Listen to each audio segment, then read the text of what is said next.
The Thom Hartmann Program is brought to you in part by the Aiden Forecast, an investment newsletter with weekly updates of leading market indicators and a monthly deep dive into what the details of the economy and the markets mean for investors and retirees. On the web at aidenmarkets.com. Wines have some of the highest pesticide levels in our food chain. This hour brought to you by ecowine.com. Pesticide-free wines, organic wines, imported from France by the Organic Wine Company, ecowine.com. Hartmann Program is brought to you in part by Super Beets.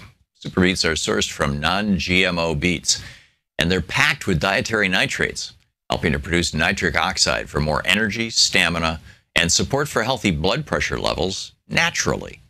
For more information, call 800-223-8242 or visit tomsbeets.com.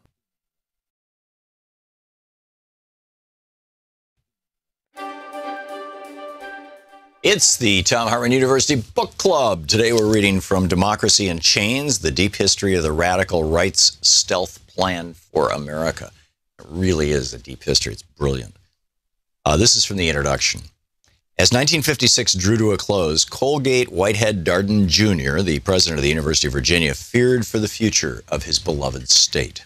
The previous year, the U.S. Supreme Court had issued its second Brown versus Board of Education ruling, calling for the dismantling of segregation in public schools with, quote, all deliberate speed. In Virginia, outraged state officials responded with legislation to force the closure of any school that planned to comply. Some extremists called for ending public education entirely. Darden, who earlier in his career had been the governor, could barely stand to contemplate the damage such a rash move would inflict. Even the name of this plan, Massive Resistance, made his gentlemanly Virginia sound like Mississippi. On his desk was a proposal written by a man who had recently been appointed chair of the economics department at the University of Virginia. 37-year-old James McGill Buchanan likes to call himself a Tennessee country boy, but Darden knew better. No less a figure than Milton Friedman had extolled Buchanan's potential. As Darden reviewed the document, he might have wondered if the newly hired economist had read his mind. For without mentioning the crisis at hand, Buchanan's proposal put in writing what Darden was thinking. Virginia needed to find a better way to deal with the incursion on states' rights represented by Brown versus Board of Education. To most Americans living in the North, Brown was a ruling to end segregated schools, nothing more, nothing less. And Virginia's response was about race. But to men like Darden and Buchanan, two well-educated sons of the South who were dedicated to the idea of, to its model of political economy, Brown voted a sea change on much more. At a minimum, federal courts could no longer be counted on to defer reflexively to states' rights arguments.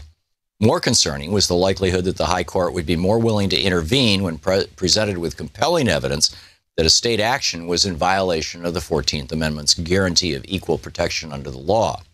States' rights, in effect, were yielding in preeminence to individual rights. It was not difficult for either Darden or Buchanan to imagine how a court might now rule if presented with the evidence of the state of Virginia's archaic labor relations, its measures to suppress voting, or its efforts to buttress the power of reactionary rural whites by underrepresenting the moderate voters of the cities and suburbs of Northern Virginia. Federal meddling could rise to levels once unimaginable. James McGill Buchanan was not a member of the Virginia elite, nor is there any explicit evidence to suggest that for a white Southerner of his day, he was uniquely racist or insensitive to the concept of equal treatment. And yet somehow, all he saw in the Brown decision was coercion. And not just in the abstract, but the court ruling represented to him was personal. Northern liberals, the very people who looked down on Southern whites like him, he was sure, were now going to tell his people how to run their society. And to add insult to injury, he and people like him with property were now no doubt going to be taxed more to pay for all the improvements that were now deemed necessary and proper for the state to make. What about his rights? Where did the federal government get the authority to engineer society to its liking and then send him the bill? Who represented their interests in all this? I can fight this, he concluded. I want to fight this. Find the resources, he proposed to Darden, for me to create a new center on the campus of the University of Virginia, and I will use this center to create a new school of political economy and social philosophy. It would be an academic center, rigorously so, but one with a quiet political agenda to defeat the perverted form of liberalism that sought to destroy their way of life, a social order as he described it, to promote a social order as he described it, built on individual liberty, a term with its own coded meaning, but one that Darden surely understood. The center Buchanan promised would train a line of new thinkers in how to argue against those seeking to impose an increasing role of government in economic and social life. He could win this war, and he would do it with ideas. While it's hard for most of us today to imagine how Buchanan or Darden or any other reasonable, rational human being saw the racially segregated Virginia of the 1950s as a society built on the rights of the individual, in quotes, no matter how that term was defined, it is not hard to see why the Brown decision created a sense of grave risk among those who did believe that. Buchanan fully understood the scale of the challenge he was undertaking and promised no immediate results, but he made clear that he would devote himself passionately to this cause. Some may argue that while Darden fulfilled his part, he found the money to establish the center, he never got much in return. Buchanan's team had no discernible success in decreasing the federal government's pressure on the South all the way through the 60s and 70s. To take a longer view, follow the story forward to the second decade of the 21st century, and a different picture emerges, one that is both a testament to Buchanan's intellectual powers and at the same time the utterly chilling story of the ideological origins of the single most powerful and least understood threat to democracy today, the attempt by the billionaire-backed radical right to undo democratic governance. For what becomes clear as the story moves forward decade by decade is that a quest that began as a quiet attempt to prevent the state of Virginia from having to meet national democratic standards for fair treatment and equal protection under the law would, some 60 years later, become the veritable opposite of itself, a stealth bid to reverse engineer all of America. Democracy in Chains.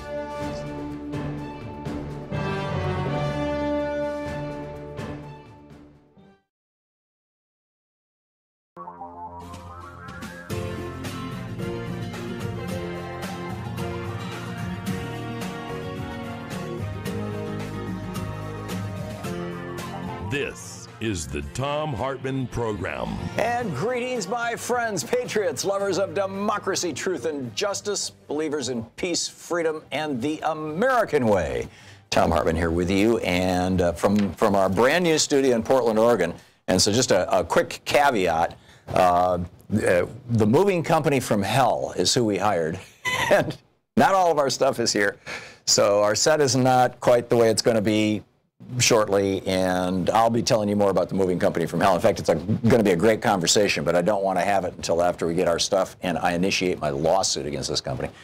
But that said, and that done, here we are, and it's our first hour, and Congressman Mark Pocan is on the line with us, representing the 2nd District of Wisconsin, co-chair of the Congressional Progressive Caucus, the website pocan.house.gov, and our phone number, 202.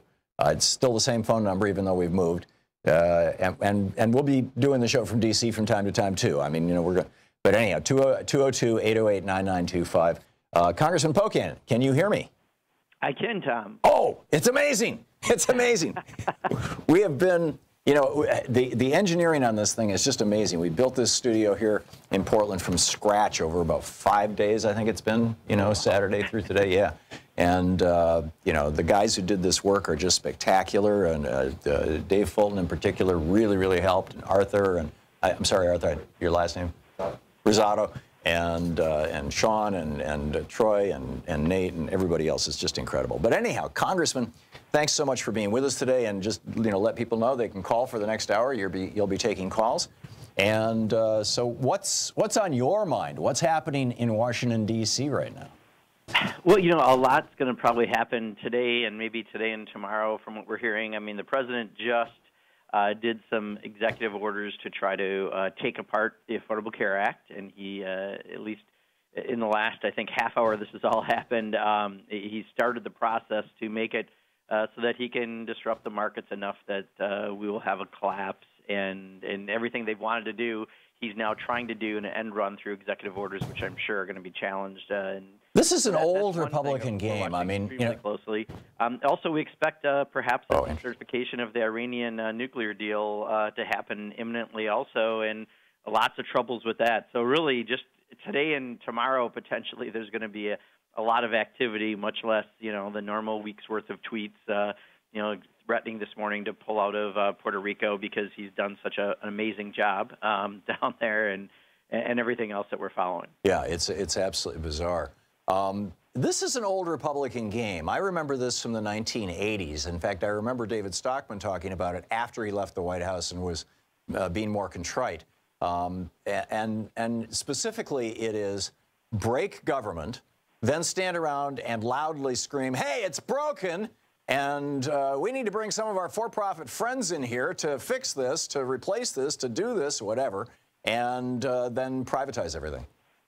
Yeah, and on healthcare, I mean, the real problem, that's why we've been fighting as hard as we've been fighting, which is what we spent the first really 9 or 10 months of the year on, is that if you make it so that people who have pre-existing conditions, people who actually need healthcare, can't get healthcare, which is exactly what the president did today in his orders, that defies the logic of healthcare, right? It's not healthcare just for those who are healthy. The whole idea behind insurance is you have to actuarially have it all work out. But the bottom line is, if you're sick, we as a society, I think, and most Western societies, certainly through the single payer systems they have recognized that's a shared responsibility. And here we're taking a huge step backward to making it a system for people who don't really need healthcare, can get really cheap, barely healthcare, and then everyone else may not be able to get anything at all, and those are the people who actually need it.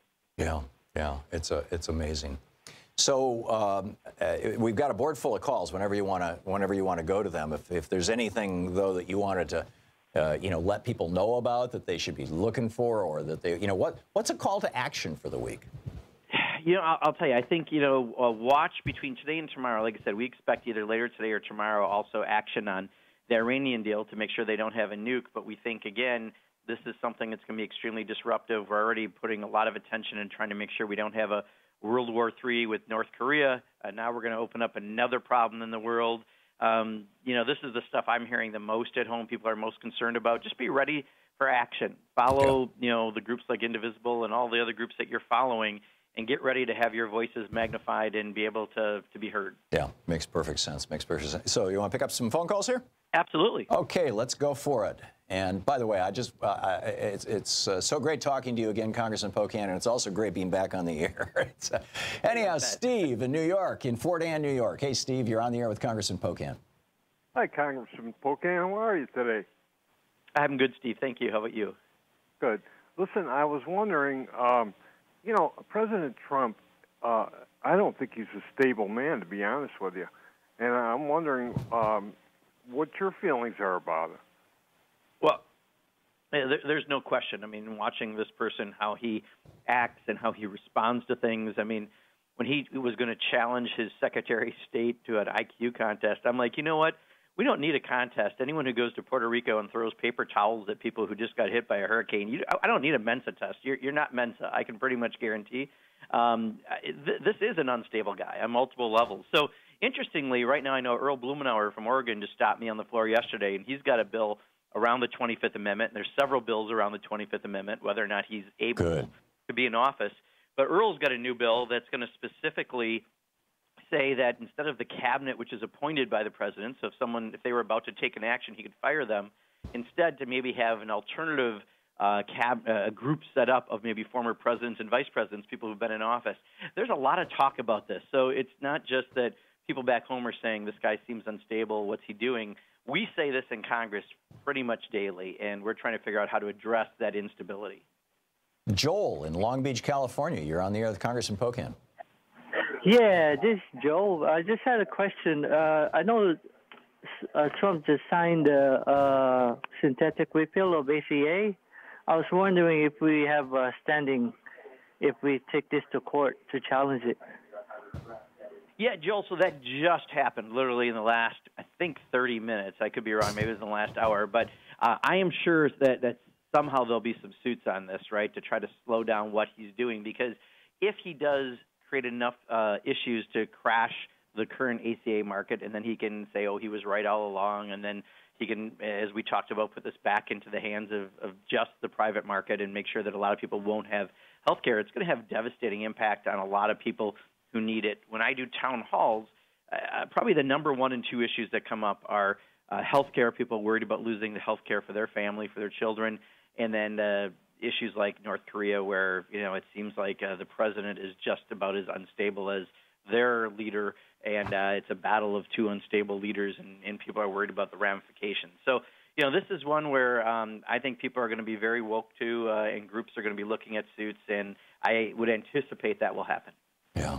Congressman, we have just a little less than a minute till we hit the break. The 25th Amendment has to originate with the cabinet or with the vice president? I don't have my pocket constitution here with me. But the problem is the cabinet is all essentially appointed by the president. So what people are fearful, at least in Earl's legislation, is looking at an alternative place that you can go to just in case.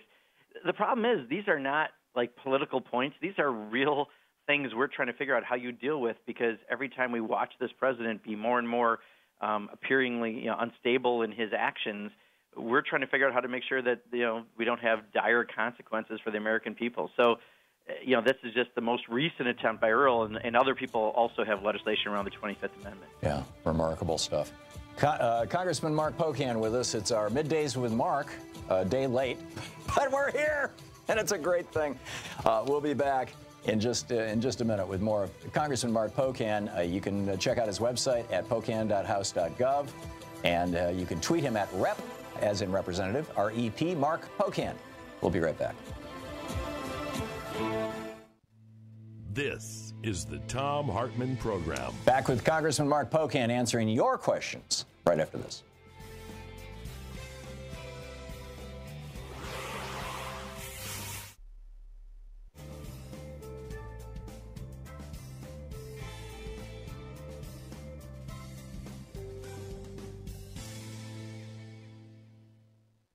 And welcome back. Let's see here. Douglas in Orlando, Florida. Douglas, you are on the air with Congressman Pocan. How are you, sir? How are you doing today? Good, Doug. I have a question. I'm sorry, my reception here is pretty bad, so please bear with me. Hopefully the phone doesn't drop. But I have a question on this video that I just saw of you talking about the reason the Star-Spangled Banner shouldn't be honored by black people, and you went into discussing the author of it and Tom. You were mentioning someone on Twitter. What are you talking about, Douglas? Yeah, I'm not sure either. Yeah, Douglas, I'm sorry, that makes no sense. And maybe you want to speak to this, Congressman. My understanding of taking a knee is protesting police brutality against people of color, period. End of discussion. It's got nothing to do with the flag or the Star-Spangled Banner or anything like that. It is, I could build a case. The third verse of the Star-Spangled Banner celebrates the death of freed slaves, who fought for the British. I could build a case for that, but I don't think that you and I have ever talked about this, and I think the president has tried to strip the police brutality issue out of this thing altogether. Well, two takes on it, Tom. One, you're right. I mean, the president's trying to create a diversion, right? He's got plenty of problems he's dealing with, and he wants to find something to rally around, and the flag and the national anthem are always great things to rally people around. In this case, completely unrelated to what's happening. What you're having is people who are taking their free speech rights and trying to make a point, the fact that they've got some visibility, if they can raise awareness to what's happening where a young, innocent, generally a black man is shot by a rogue law enforcement officer, that they're trying to raise the awareness of what's happening. I do think, though, secondly, is that I do think, Tom, that at some point it has grown to be this kind of greater sign of some of the inequities in general that people of color face in this country. And I think that, maybe that's just a little bit of an expansion of where it's at. But, when the president attacked it, it became even more of a reason to say, one, what he's saying is not true. He's just trying to create a diversion. But two, now we're trying to silence a very real issue of what's happening across the country, and the fact that a football player is probably still greatly affected, they themselves, by being profiled, which is why having them being able to have that free speech right is so important. And I was very disappointed to see the NFL cave for no reason to the president on this. I thought it was very disappointing. Yeah. Very, very strange stuff. Let's see here. Gail in Tucson, Arizona. Gail, you're on the air with Congressman Pocan. Hi, thank you for taking my call. This is the first time I've actually called. I'm so excited. Thank you. I Gail, just wonder, what Scott Pruitt. I mean, Trump, but underneath behind the scenes, Scott Pruitt is dismantling the EPA and setting about destroying everything that we worked for so many years. And what can if I call my congressman or my senator, what can they do? What can you do? Can you possibly rein in this? Okay, quick answer, Congressman.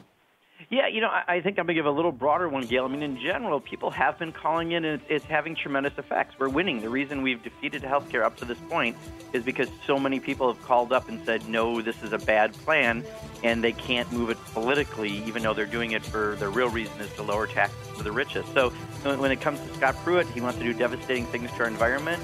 Just get volumes of calls into your elected officials. There you go. It will have an effect, and we can try to do what we can to stop bad legislation.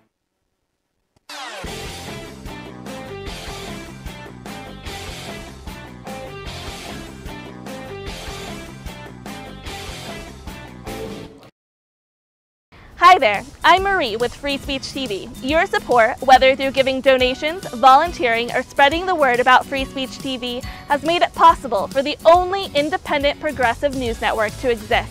And for that, I want to say thank you. Now you can give to the network powered by the people by donating an unwanted or used vehicle through our Vehicles of Change program. If you have an old car, RV, or even a motorcycle, Free Speech TV can use it to grow and thrive. You can make a bigger difference in supporting Free Speech TV by giving an old car. It's a great way to support the network without having to dig into your bank account. Just call 877-378-8669 and ask for more information about Vehicles of Change. Again, the number to call is 877-378-8669. If it has a VIN, we'll take it in. Thank you.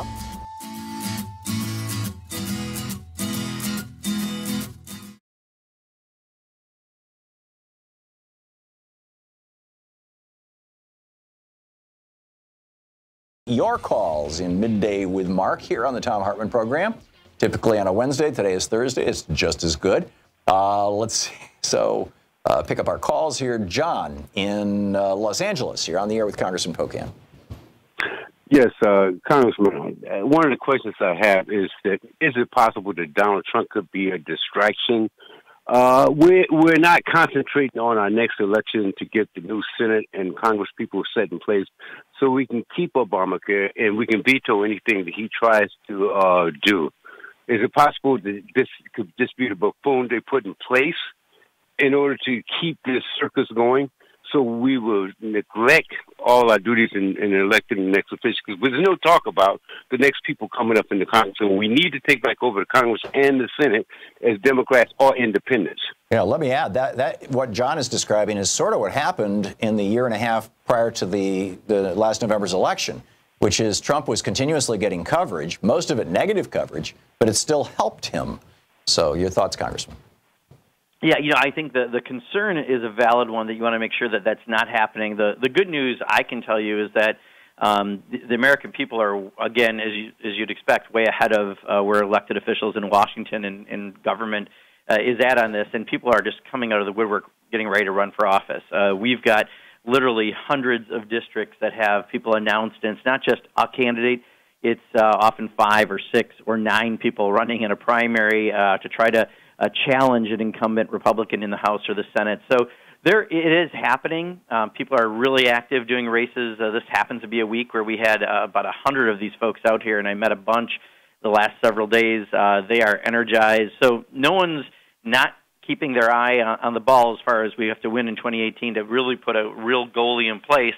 And while the president may seem like a distraction, the problem is he still has a lot of real powers. We're dealing with that, and we're dealing with the elections. I think we're walking and chewing gum, but the good news is the American people are on top of this, and they're coming out in record numbers to run for office to represent their communities. John in Vancouver, Washington. Hey, John, you're on the air with Congressman Pocan. Yeah, I had a question about maybe having term limits for the Supreme Court. I mean, initially a lifetime appointment meant it was when a lifetime was ending before senility set in. And I read something about this, about an 18-year term where it would roll so that in the first and the third year of a presidency, they'd be appointing somebody to the Supreme Court. Interesting. I haven't heard a whole lot of discussion on that, John. So, our life expectancy has grown a little bit, but I don't know if it's quite at the point where we need to totally revisit this. Yeah, most of the founders were in their 70s and early 80s when they died. We're still... Also, it's a constitutional issue, isn't it? Yeah, exactly. And I think, I'm not quite sure if that's the fight, given the many other fights that we're kind of looking at around gerrymandering, that we're looking around election law, stealing our votes, the Electoral College, all the other things that are out there. Yeah. Gus in New York City. Gus, you're on the air with Congressman Pocan. Oh, hi, Congressman. Here in New York, we just had an announcement yesterday that a lot of the charter schools in New York are going to be able to hire teachers that don't have a teacher's license. They don't have a degree in education, and that was just announced yesterday. I'm wondering, but that's only for the charter schools that are overseen by the SUNY system. So I think it's about 60 some odd charter schools in New York City. What's your view and the view of the caucus on charter schools? Because I know a lot of Democrats actually support them. Yeah, I think the language I'd use is slightly different because state-to-state charters are a little different, and in some cases there's public school charters that are completely within the public school system. So I think I like to use it when you have taxpayer funds going to private schools. So when you have the vouchers, which is generally charters in many, many states, but because it's not the same in every state, I use slightly different language. That I think is an attack on the public school system, right, which is the great equalizer. When you take money out of the public school system, Wisconsin is one of the first states in the country to do this. I know this very well from when I was in our state legislature. Eventually, they cherry-pick the students that they're taking. So they don't take kids with any kind of developmental disabilities. They don't take anyone who might be a problem within the school system. They don't take certain types of people. And at the end of the day, you've taken money out of public schools while they're cherry-picking students, often who already are attending a private school. And then it becomes really a tax subsidy rather than anything to improve education. And bottom line, their results aren't any better in study after study after study. So I think it's really an attempt to try to destroy public schools and that great promise that we have that everyone should have access to a good quality public education. Yeah. Congressman, we just have 30 seconds. Thoughts on Betsy DeVos? Awful. Yeah. She's one of the worst. Well, I mean, she's leading the charge. Even in her confirmation hearing, pretty much admitted if she wasn't a really rich person who gave a lot of money to politicians, she probably never would have been considered because she has absolutely no expertise in public schools whatsoever. One of the things that I've heard is that one of her main goals is to Christianize our schools. I've seen old quotes to that effect. Well, we're hitting a break here. We'll continue the conversation in a minute. Congressman Mark Pocan is with us taking your calls. It's Middays with Mark in the Thom Hartmann Program.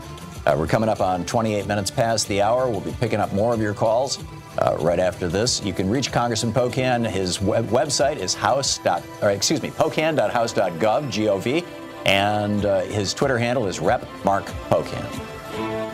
You're listening to the Thom Hartmann Program. Call 202-808-9925. Be back with more of your calls for Congressman Pocan right after this.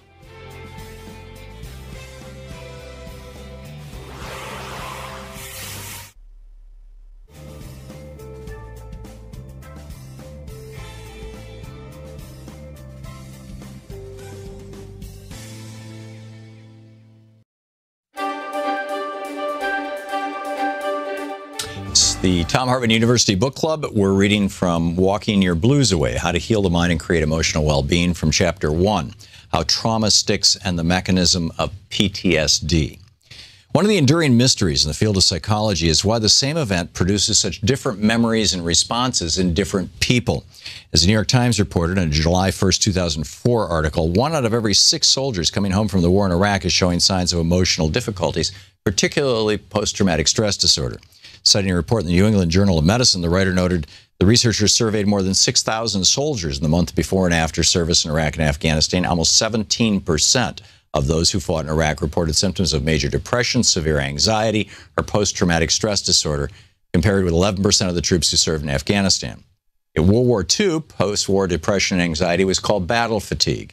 In World War I, we called it shell shock.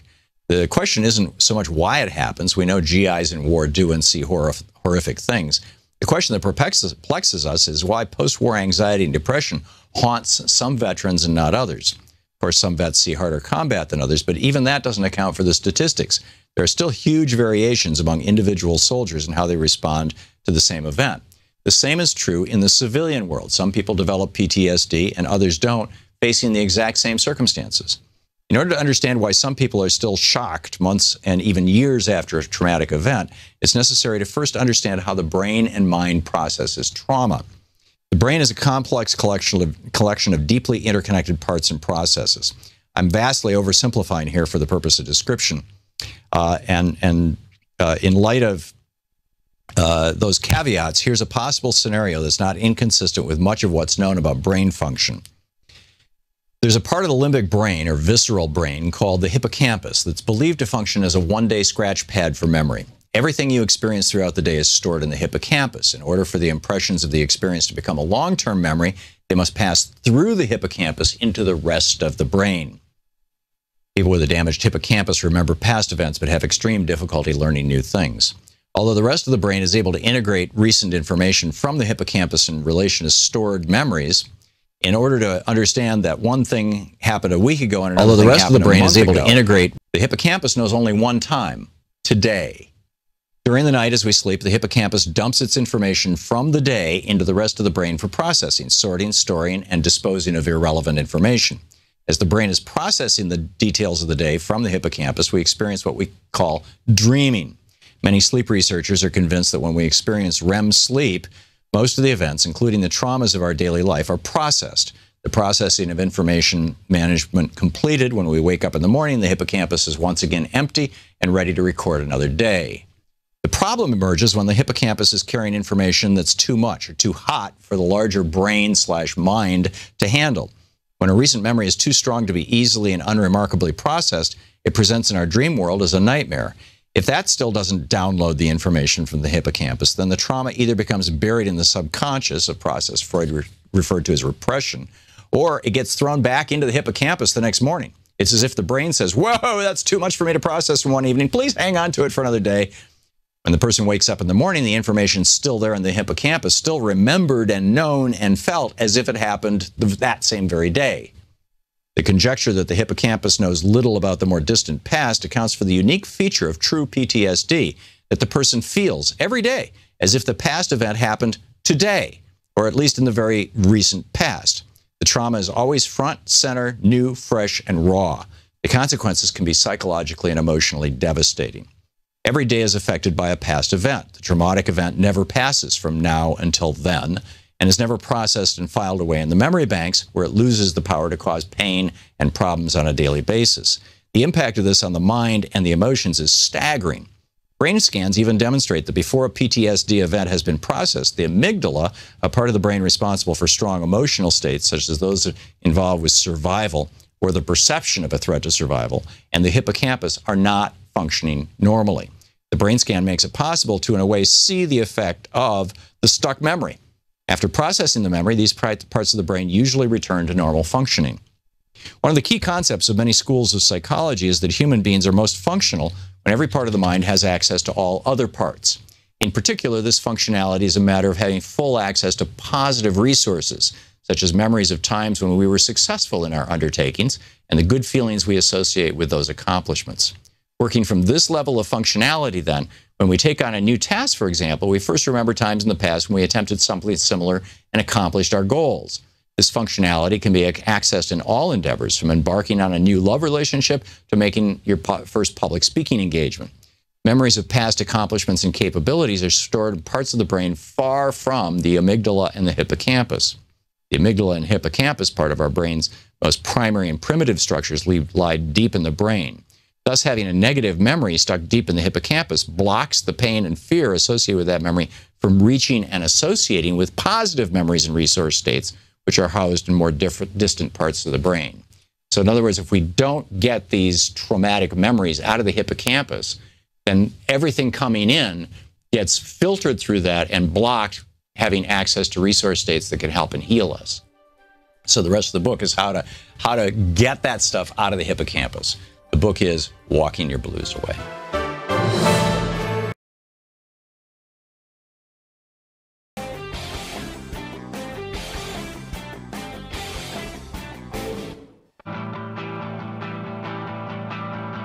And welcome back. Congressman Mark Pocan on the line with us, taking your calls in our Middays with Mark segment here on the Thom Hartmann Program. And Congressman, I see you're still there. And okay, Charles in Laguna Woods, California. You are on the air with Congressman Pocan. Charles? Oh, okay. I'm sorry. You're on the air. Connection just faded out. Good morning, Congressman. Hey, I called. I'm curious to know, at the leadership level particularly, are Democrats beginning to talk? Is there a willingness to express how funding can be determined for necessary programs, education to grade 16, infrastructure?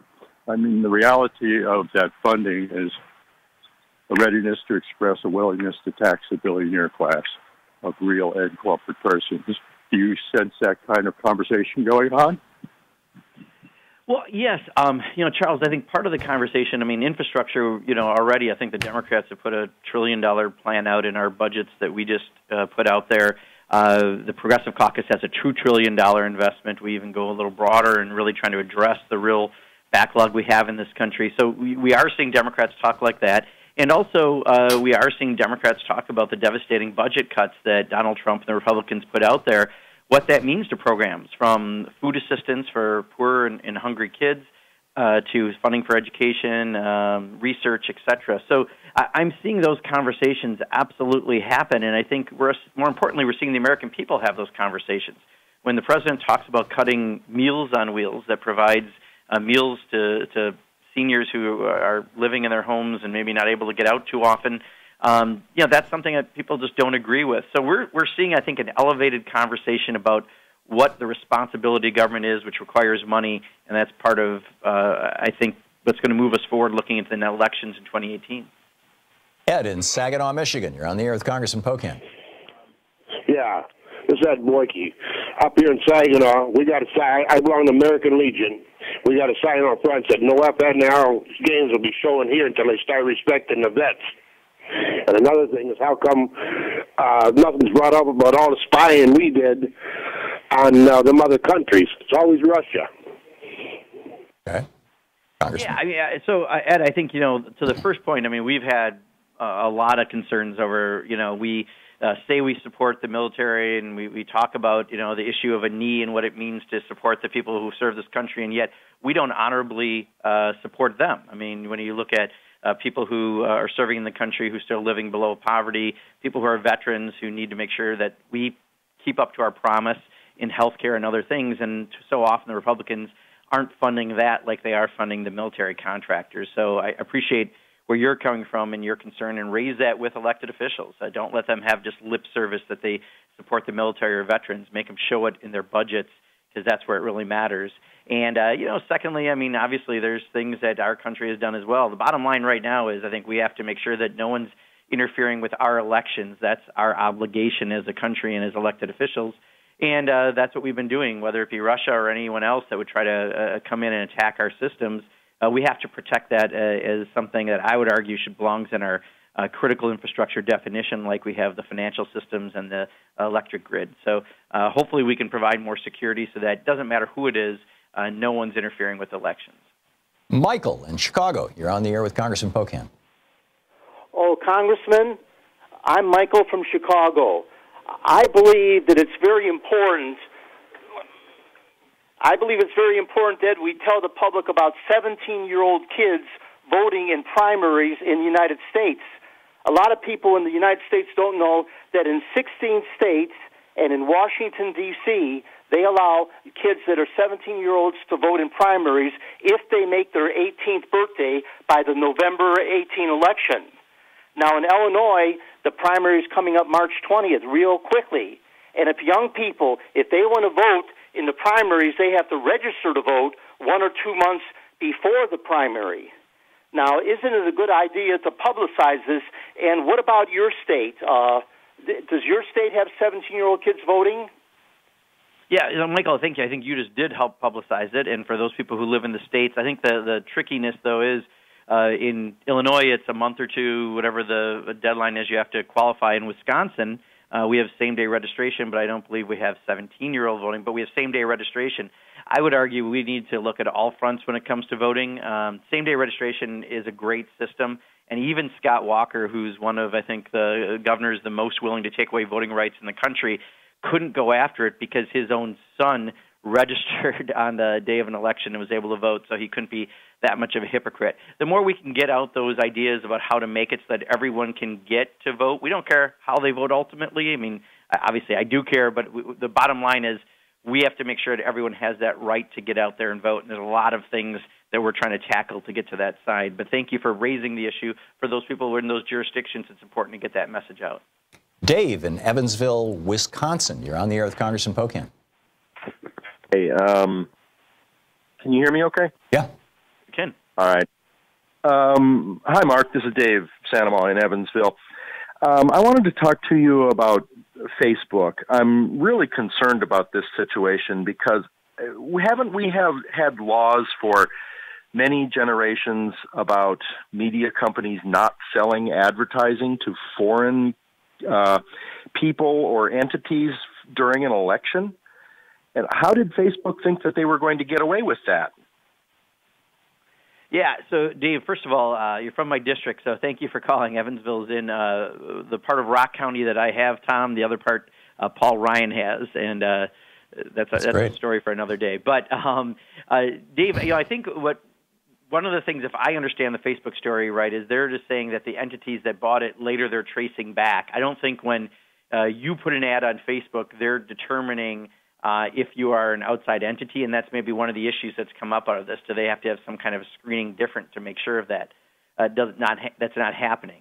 And I think it's some of the lessons we're learning from what happened because we've also been told that the Russians plan to continue doing this in future U.S. elections, and they're doing it in other democracy elections in Europe and other places. So I think that's part of why I think on Capitol Hill, as we bring some of these folks in front of committees, those will be the questions we're getting at. But right now, if you were to put a Facebook ad up, the scrutiny is relatively minimal, and I think that they're saying that they weren't able to catch that at the time, and after the fact, they've been able to find all this. And they've been, to be fair, very open to sharing this with the government. Yeah, in fact, Sheryl Sandberg was on Axios this morning, and MSNBC rebroadcast it. She's the COO, I think, or anyway, she's the head person at Facebook, and she emphatically said, we are not a media company.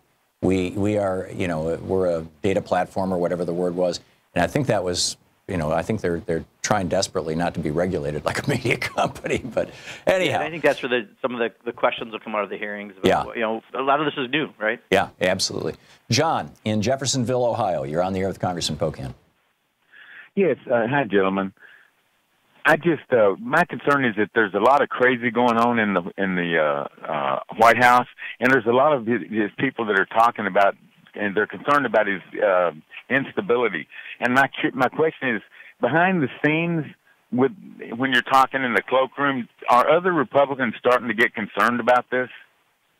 Yeah, John, even more important is they're starting to talk publicly about this, right? I mean, when Bob Corker came out and said he's worried about World War III, that this president could be leading, or Ben Sass just came out and said, don't you respect the First Amendment rights that you've given your oath as president to be? You're starting to see more and more Republicans kind of pushing back, going, he wants to be conveniently blame everyone but himself on every issue, and then he takes credit for everything else, including, of course, giving paper towels to the people of Puerto Rico. And, I think that's the difference is a lot of elected officials are starting to just really have had enough of his style, and the fact that they're willing to do it publicly, even more important, that's going to help us, I think, at some point if we have to do something. We're getting more and more people on record who've just been tired of how this White House operates. This isn't normal for Democrats or Republicans. Jerry in Seattle, you're on the air with Congressman Pocan. Jerry? Hello? Yeah, you're on the air, Jerry. Oh, okay, great. Hey, so my concern is what's being done to remove Trump from office before he does irreparable harm, not only to the United States, but the world. I know that you spoke about the 25th Amendment. What would that look like, and how would that be enacted? And why can't we just take a simple no-confident vote? I don't think it would be that difficult to even get a supermajority at this point in favor of removing him from office. So, Jerry, I still think it would be difficult. I mean, we are watching all this very close as we look at, the options around impeachment. If there's probably multiple fronts where that could potentially bubble up on the 25th Amendment, more difficult because of the current structure of how it happens with the cabinet making the decision, all appointed by the president. But we still have a case to make sure that more Republicans, while they're now starting to come out and criticize him, they're maybe not at the point to say you're going to remove him from office. And I think that's where the calls from people across the country to their elected officials, even if they don't always agree with you, the more time they get the calls that there's concerns, that people are worried about a world war because of North Korea or Iran because of the president's actions, that'll help us get there. So we have more work to do on that front, but there is progress. And again, we're seeing unprecedented levels of Republicans, both more vocally and less vocally, sharing that concern. But I don't think we're quite there yet, but we've got to keep building the case. You mentioned Ben Sasse and Bob Corker. They're both the Republican senators. Are there any Republican members of the House who have spoken out, to the best of your knowledge, publicly? I'll tell you what we've seen more in the House, quite honestly, are people like Charlie Dent, who's a moderate from Pennsylvania, saying he's leaving Congress because, why stick around? And unfortunately, that's the path we've seen a little more of the House representatives. Paul Ryan certainly hasn't shown a spine for at least a year. Yeah, well, Paul Ryan showing his spine. It's kind of an oxymoron. Congressman Mark Pocan taking your calls. Middays with Mark, right here on the Thom Hartmann Program. You're listening to Thom Hartmann. Visit ThomHartmann.com for audio and video archive. You can tweet Congressman Pocan at Rep. Mark Pocan, and his website is pocan.house.gov. We'll be right back.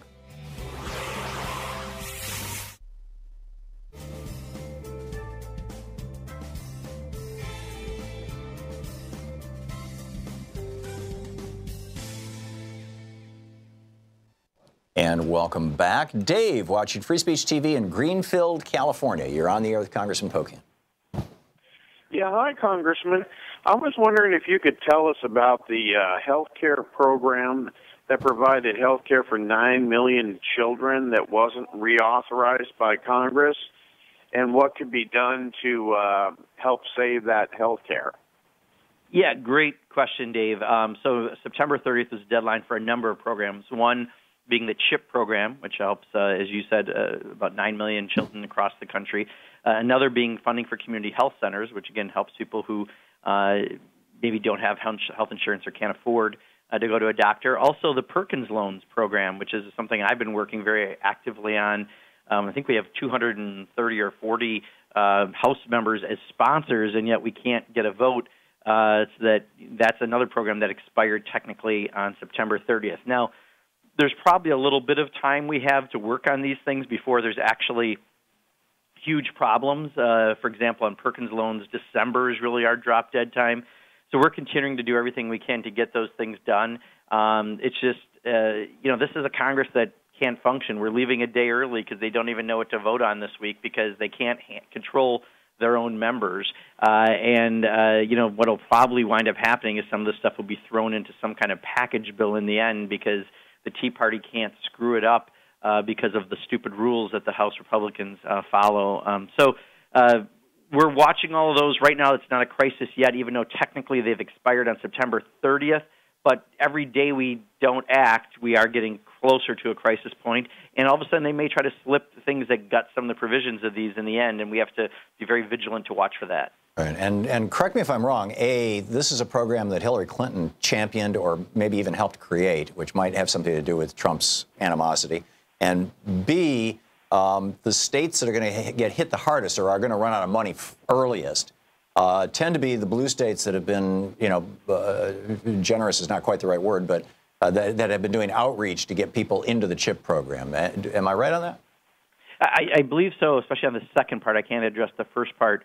Part of it, too, is just on healthcare in general right now, there's complete dysfunction, because they're so desperate to try to have a win so they can start tax reform for their rich friends and benefactors. So anything around healthcare, it becomes more controversial than it needs to be. Okay.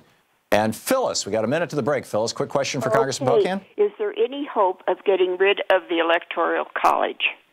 Great question. Phyllis, I think we have a real educational opportunity to talk about that, the fact that 2 recent elections, the person who won the popular vote didn't become president because of the Electoral College vote, and maybe that's an antiquated idea. Not with this Congress. I don't think there's a chance, but this is something that we need to keep having conversations about. It's not a partisan issue. It's where are we as a modern America, and does this still work in the way it was intended? Well, and given that one of the ways that it was intended was to give more weight to the slave states, it seems like it's working the way it was intended, but shouldn't the intentions change? Small states versus large states and all the rest, yeah. Yeah. This is a but the Electoral College. Do you know the status of? We're hitting the break here. And I was just. One of these days, Congressman, we're going to have a conversation, or we should talk on the air about this program where the various states, will commit, basically that blows away the Electoral College, but it does it on a state-by-state level. But we're hitting a break here, so we'll be right back with more calls for Congressman Mark Pocan right after this.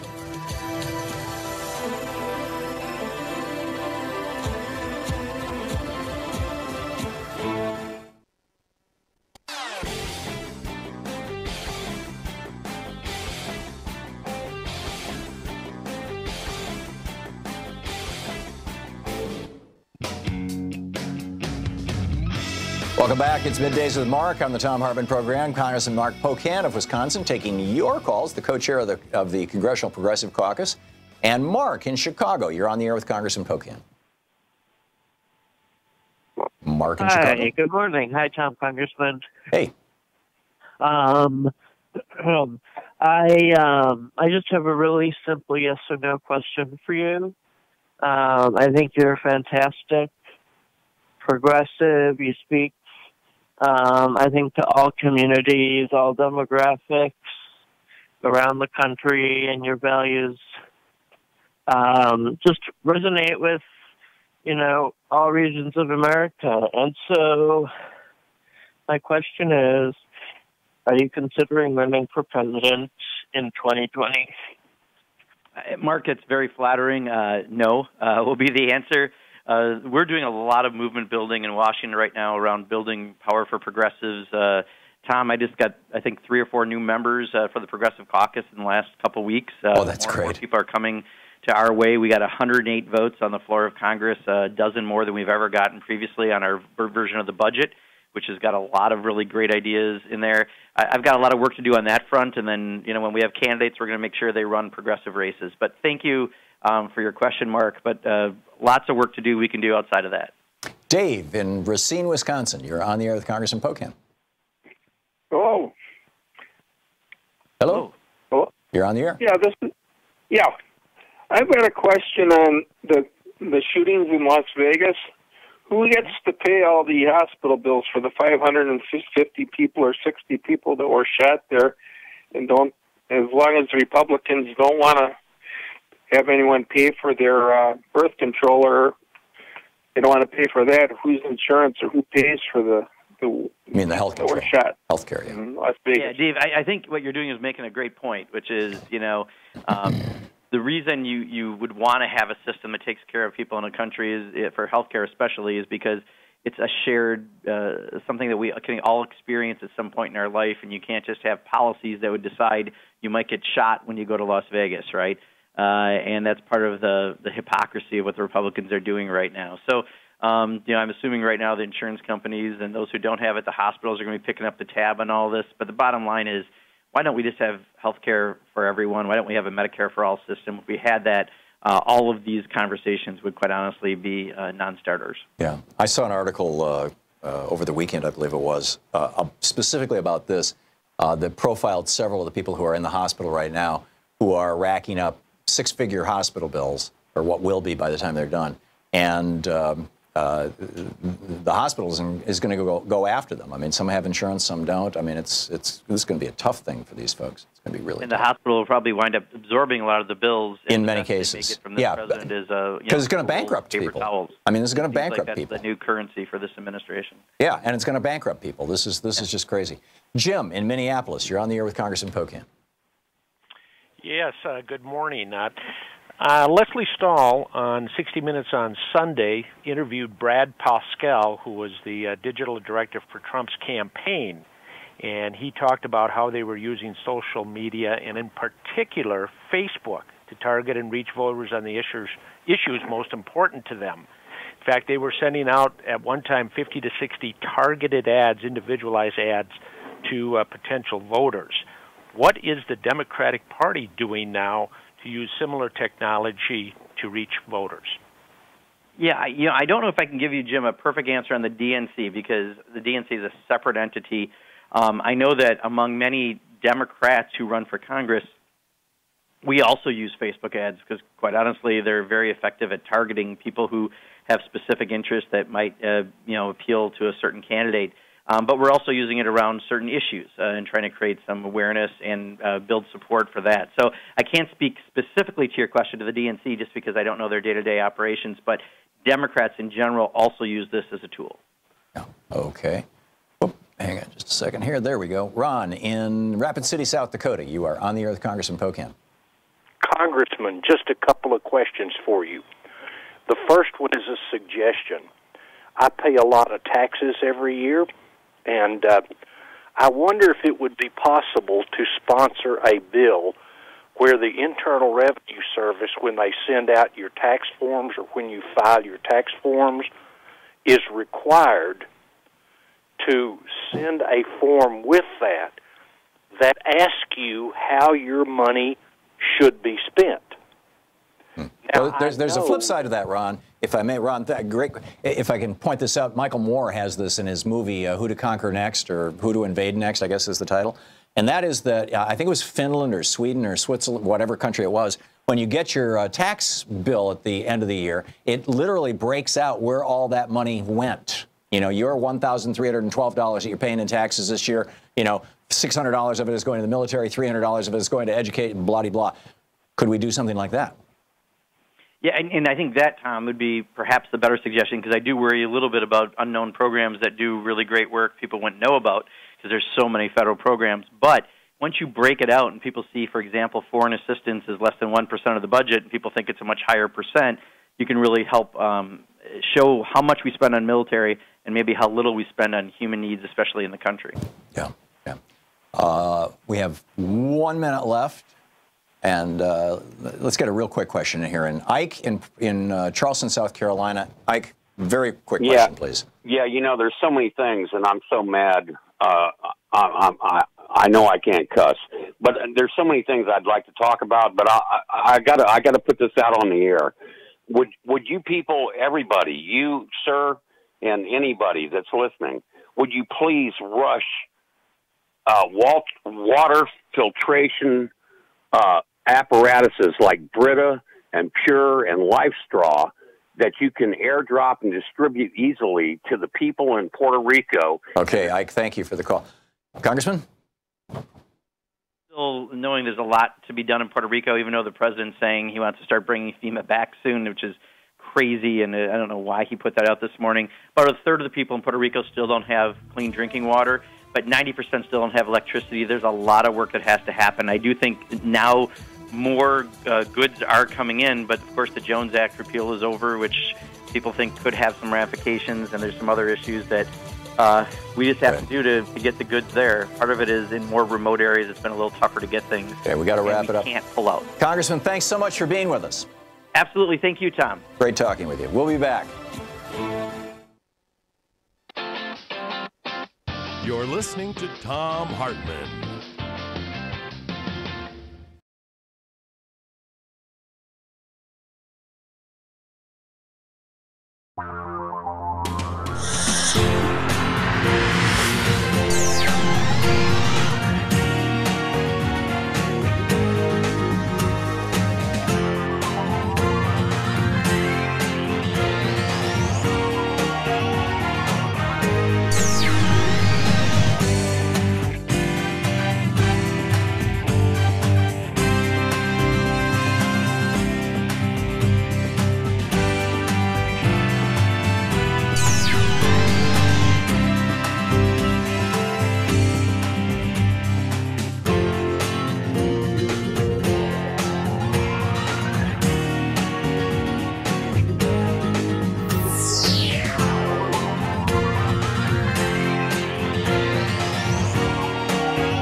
The Thom Hartmann Program is brought to you in part by the Aiden Forecast, an investment newsletter with weekly updates of leading market indicators and a monthly deep dive into what the details of the economy and the markets mean for investors and retirees. On the web at aidenmarkets.com.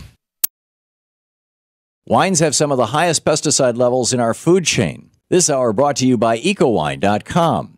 Pesticide-free wines, organic wines, imported from France by the Organic Wine Company, ecowine.com. Hartmann Program is brought to you in part by Super Beets. Super Beets are sourced from non-GMO beets, and they're packed with dietary nitrates, helping to produce nitric oxide for more energy, stamina, and support for healthy blood pressure levels naturally. For more information, call 800-223-8242 or visit tomsbeets.com.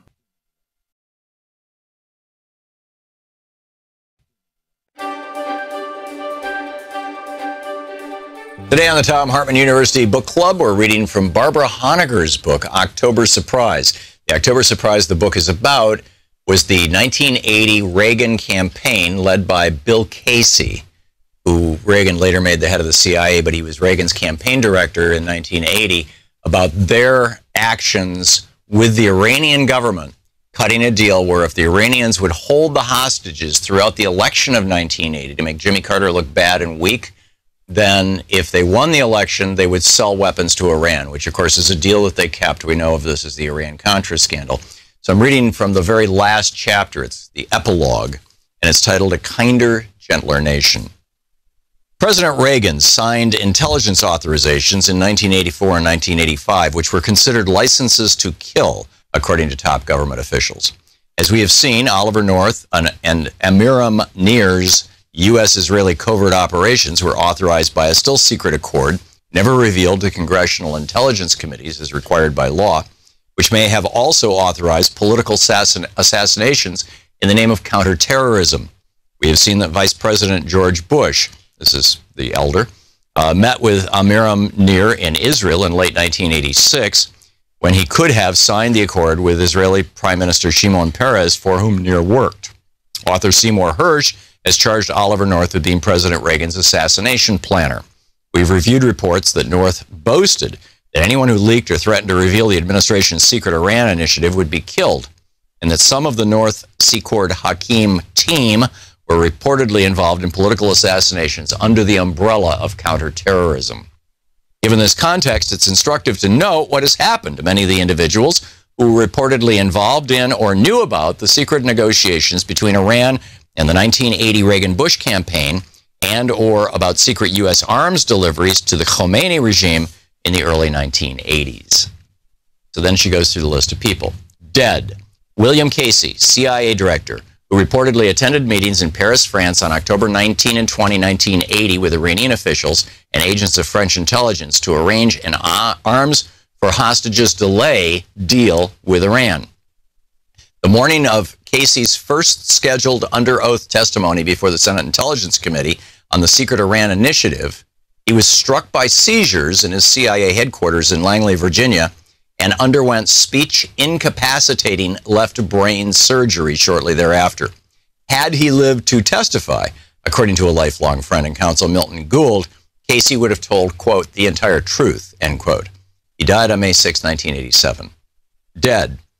Imiram Nir died November 30th, 1988, in a plane crash in Mexico. Nir, who resigned in March of 1988, had been chief counterterrorism advisor to Israeli Prime Minister Shimon Peres.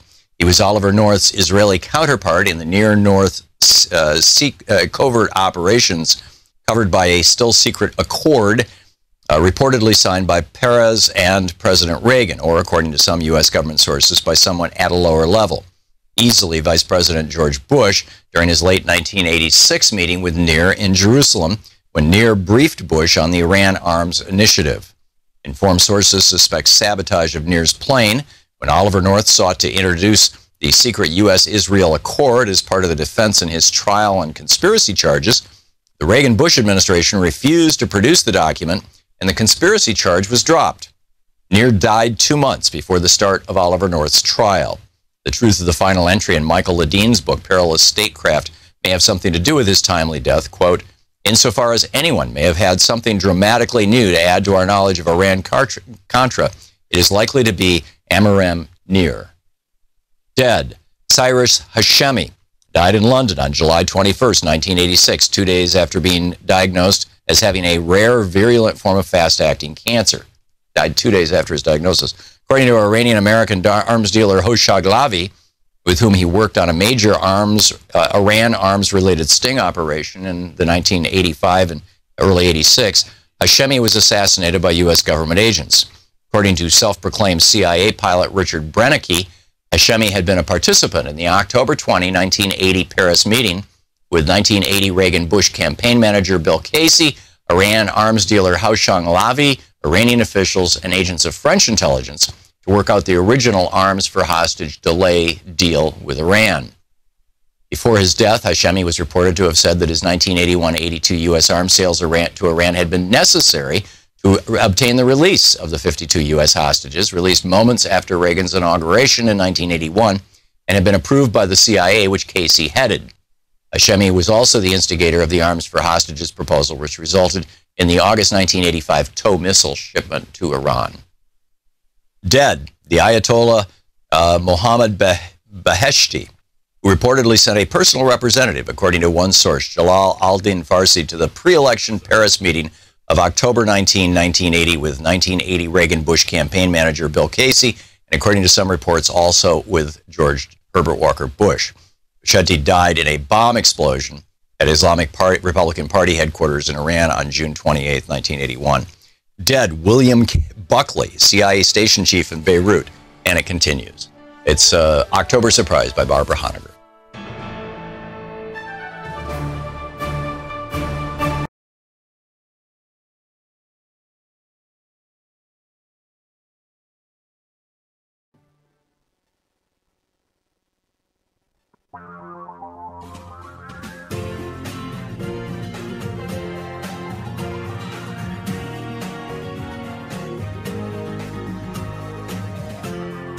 This is the Thom Hartmann Program.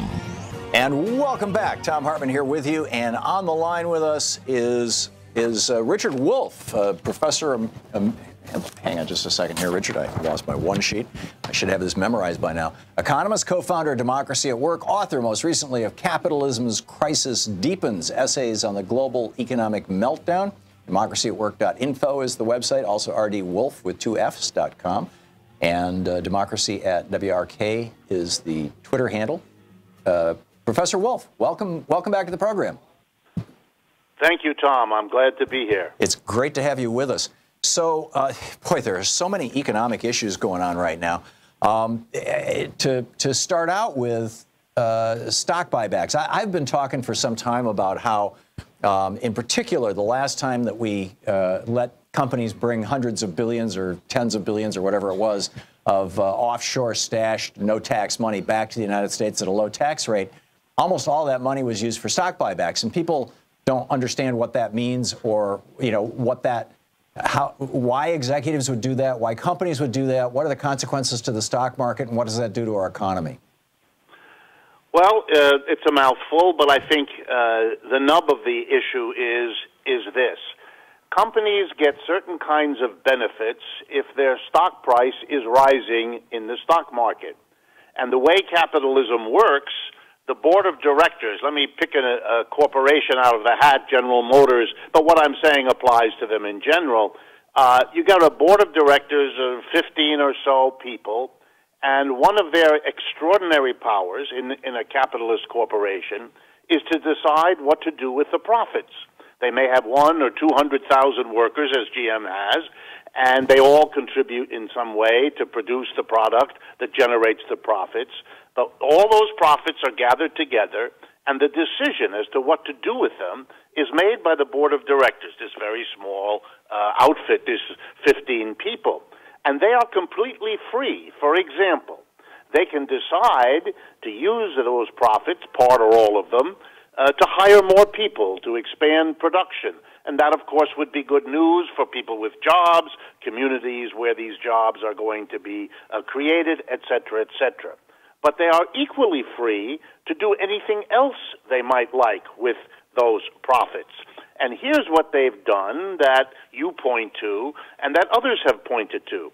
They are free to use the profits to buy back their own shares on the stock market, just as if they were anyone else. So it is, in fact, normal procedure nowadays that a corporation can decide to use any portion of the profits it wishes to, and I'm talking about the board of directors because they're the ones who make this decision, to buy back the shares of their stock. So now why would they do it? Well, obviously, if a company goes in and uses massive portions of its profits to buy its own shares, that's going to drive up the value of the shares in the market. And now suppose that the rewards to top executives are linked to the price of the stock in the market, which often happens. You are, in effect, boosting the bonuses and other things your top executives are getting by this highly artificial manner of jacking up the prices of shares. Let me give you another example. Suppose the board of directors includes a sizable number of people who are themselves owners of shares in the company, which is very often the case. If they use the profits to go into the market and buy shares, they're driving up the value of their own shares because they're owners of shares. So here you have one of the many examples in which the self-serving behavior of corporate boards of directors and top executives can, in fact, not only manipulate the stock market, but do so at the benefit of the tiny number of people who are making the decision, and there is no need or logic that would suggest that what they do for their own benefit is either what's good for the country as a whole or even what's good for the long-term health of that corporation. So it's a very serious problem. Even people who love capitalism have recognized that, and it has been particularly important in the last 10 or 15 years because corporations, reacting to the difficulties of American capitalism, particularly since 2008, have been unwilling to take the risk of actually producing more, and so are using their profits not to grow the company, but to fool around in the stock market, because for the people at the top, this is a very personally profitable activity. Dr. Wolf, is there or what is the history of this? My understanding is that in the 1980s, either Congress or the Reagan administration or somebody changed slightly the tax code to make it much easier for senior executives to be compensated with stock options in ways that led to a lot of this behavior. But I'm wondering when, if that's the case, if my understanding of this history is correct, when were the laws put into place that they essentially repealed during the Reagan administration? Is this, for example, this jacking up stock prices by buying back shares to reduce the number of shares available to increase scarcity, increase price? Is that something that was going on in 1928, 1929? Is this, and then they put an end to it with the New Deal? I mean, what's the history of this? No, it goes up and down. In other words, it depends on a whole lot of variables as to what the rules and laws have been Sometimes they have unintended consequences. In other words, they'll change a tax rule or a tax law. For example, the 1980s, the law was changed that it was actually a progressive impulse to say that corporations, if they paid top executives more than $1 million a year, they could not deduct the amount they paid to a top corporate executive above $1 million. They could not deduct that as a cost of hiring that executive and therefore reduce their taxable income, which they had been able to do up until this $1 million cap was put. The problem was now corporations had a reason not to pay their executives over $1 million, and this was difficult because many of the top executives were already earning beyond $1 million. So you had to, in effect, get around this law, which is what corporations hire economists and accountants to do, and one of the ways was this business of boosting your own shares in the market, because this way you could, in a sense, up the payment to your top people without running afoul of what that $1 million cap on what you could count as an expense, and so they started doing that. There are many examples where things done for one reason by a congressional committee turn out to provide opportunities that accountants who are paid big bucks bring to these corporations and say, oh, look, here's something that was done for completely other reasons, but it creates an opportunity for us to rejigger how we go about using profits to benefit whoever it is that's making these decisions. Yeah. Do you see, we have 30 seconds till we're going to hit a hard break here. Do you see any changes on the horizon with regard to this? Well, you see, in my view, this is an endless game. You and I and people of good spirit can come up with this or that rule, this or that adjustment. But we're dealing with an army of people paid much more than we are to get around whatever it is we can even get through. And these days we can't get through much with Trump and the GOP. But even if we could, the experience under the Democrats has always been the same. If you don't change, I hate to keep beating this mantra, but if you don't change the basic system, then we're going to do this endless game of an adjustment here or there, and they will quickly figure out how to get around it, and then you and I and folks like us will discuss another adjustment, and we'll do it, and they'll get around it, and everybody will go home and go to the beach because nothing is changing. Yeah, remarkable. We're talking to Dr. Richard Wolff. This is the Thom Hartmann Program. Dr. Richard Wolff, economist, co-founder of Democracy at Work. Democracyatwork.info is the website. And we'll be right back with more of my interview with Dr. Wolff.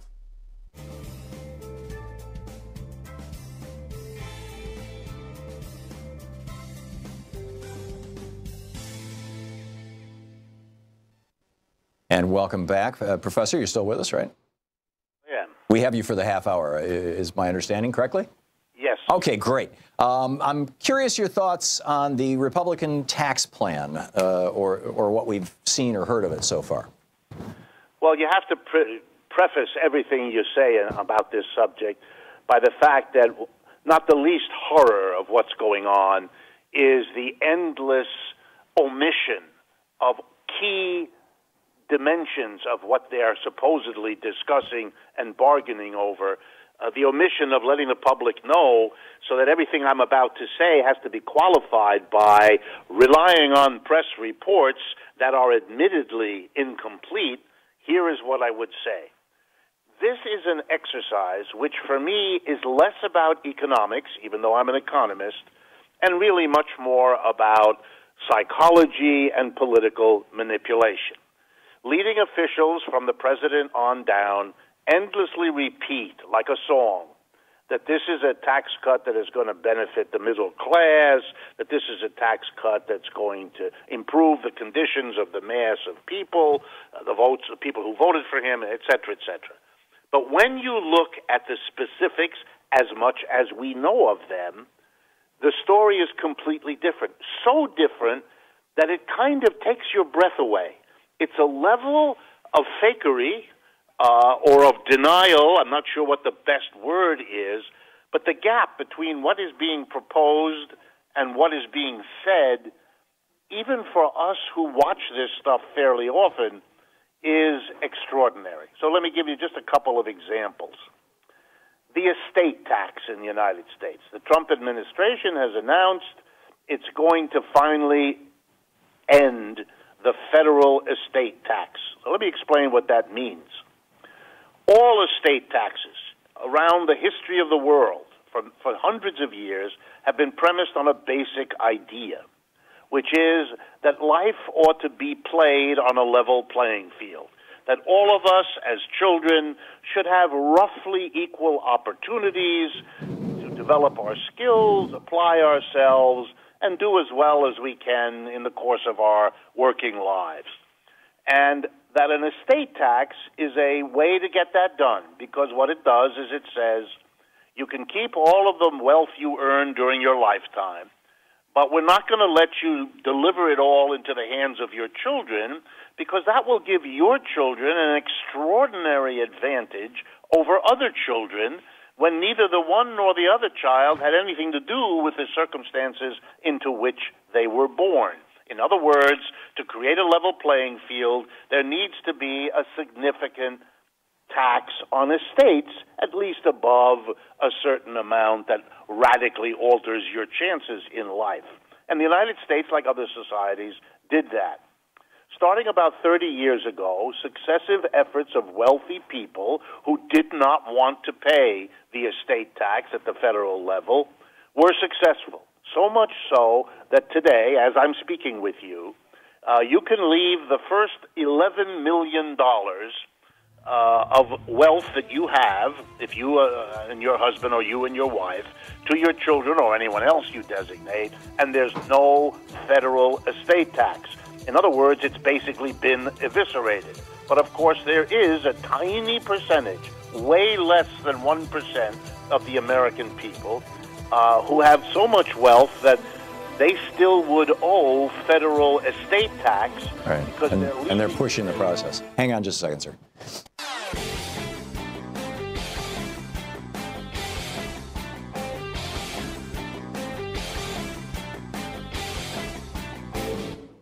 Hey, you've heard. Hi, I'm Valerie with Free Speech TV. We're proud to provide you with independent, unfiltered news and documentaries. And as our valued viewer, you can help us continue bringing Free Speech TV well into the future. Join our Pearly Gate Rebels, our planned giving program. Your gift of any size will help ensure democracy endures through an informed citizenry. You can donate property, money, or assets. It's easy. My spouse and I are proud Pearly Gate Rebels. We're doing our part to ensure that Free Speech TV will be here to deliver thought-provoking news and information well into the future. Join us. Call 877-378-8669 or email me at valerie@freespeech.org. Rebel against media owned by billionaires and become one of our Pearly Gate Rebels today.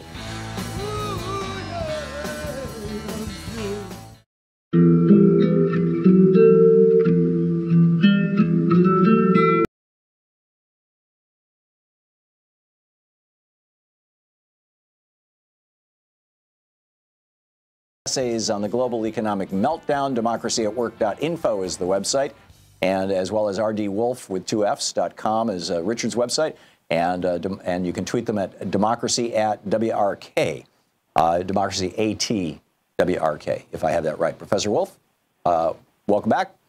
Thank you. So I'd like to talk to you about Catalonia. I was invited to Barcelona about, must have been 7-8 years ago, to jointly present with a member of the German parliament who had come up with, as I recall, his name was something Schmidt, maybe Hell, but in any case, he was one of the two German legislators who put together the 100,000 rooftop program that's basically solarized Germany.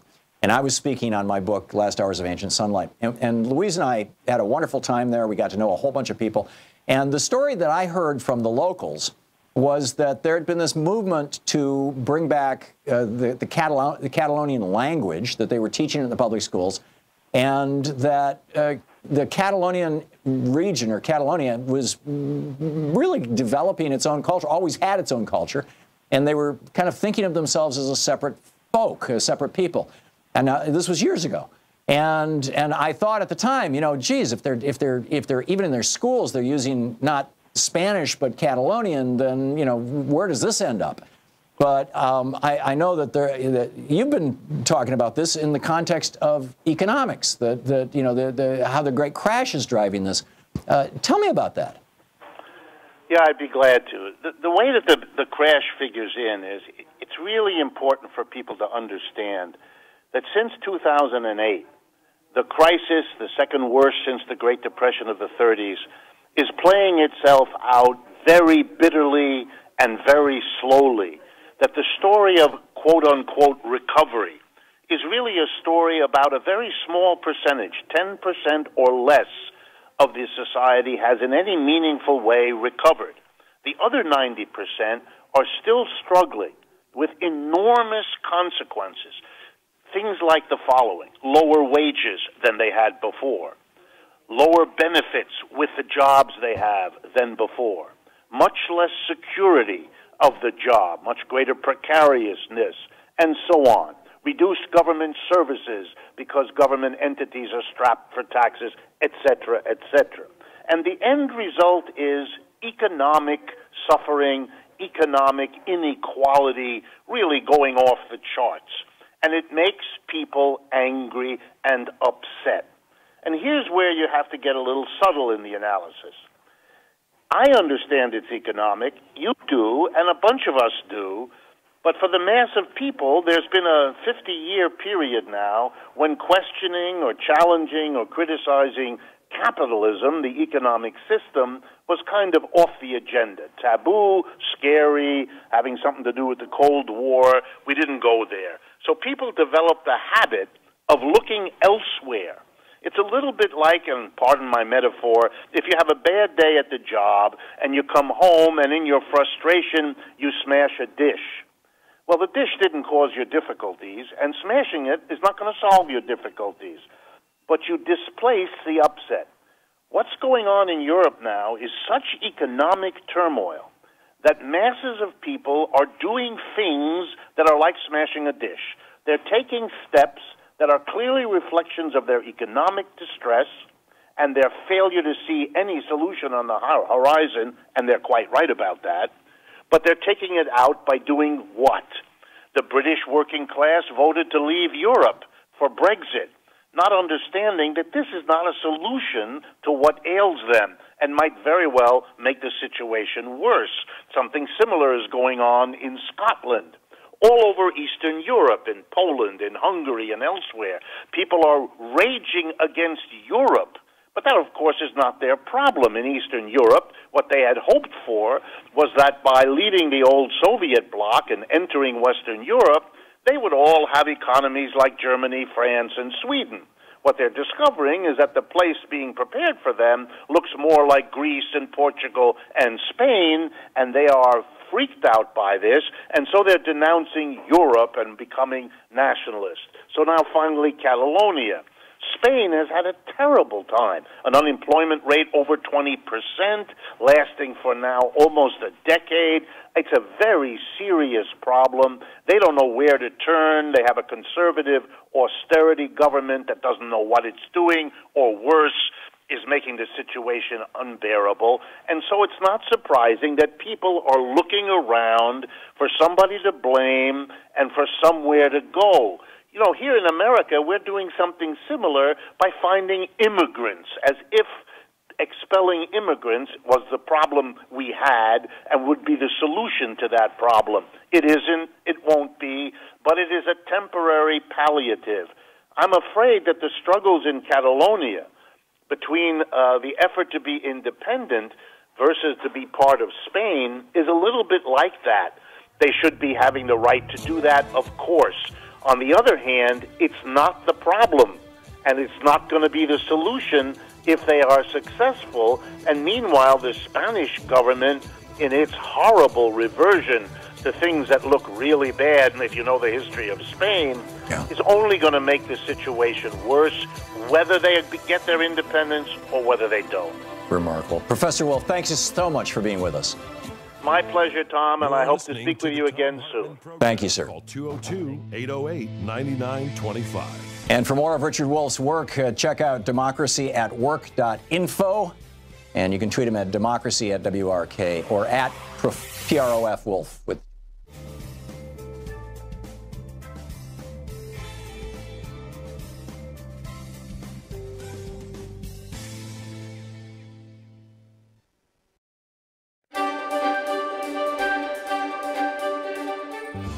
And welcome to Thom Hartmann University, our book club.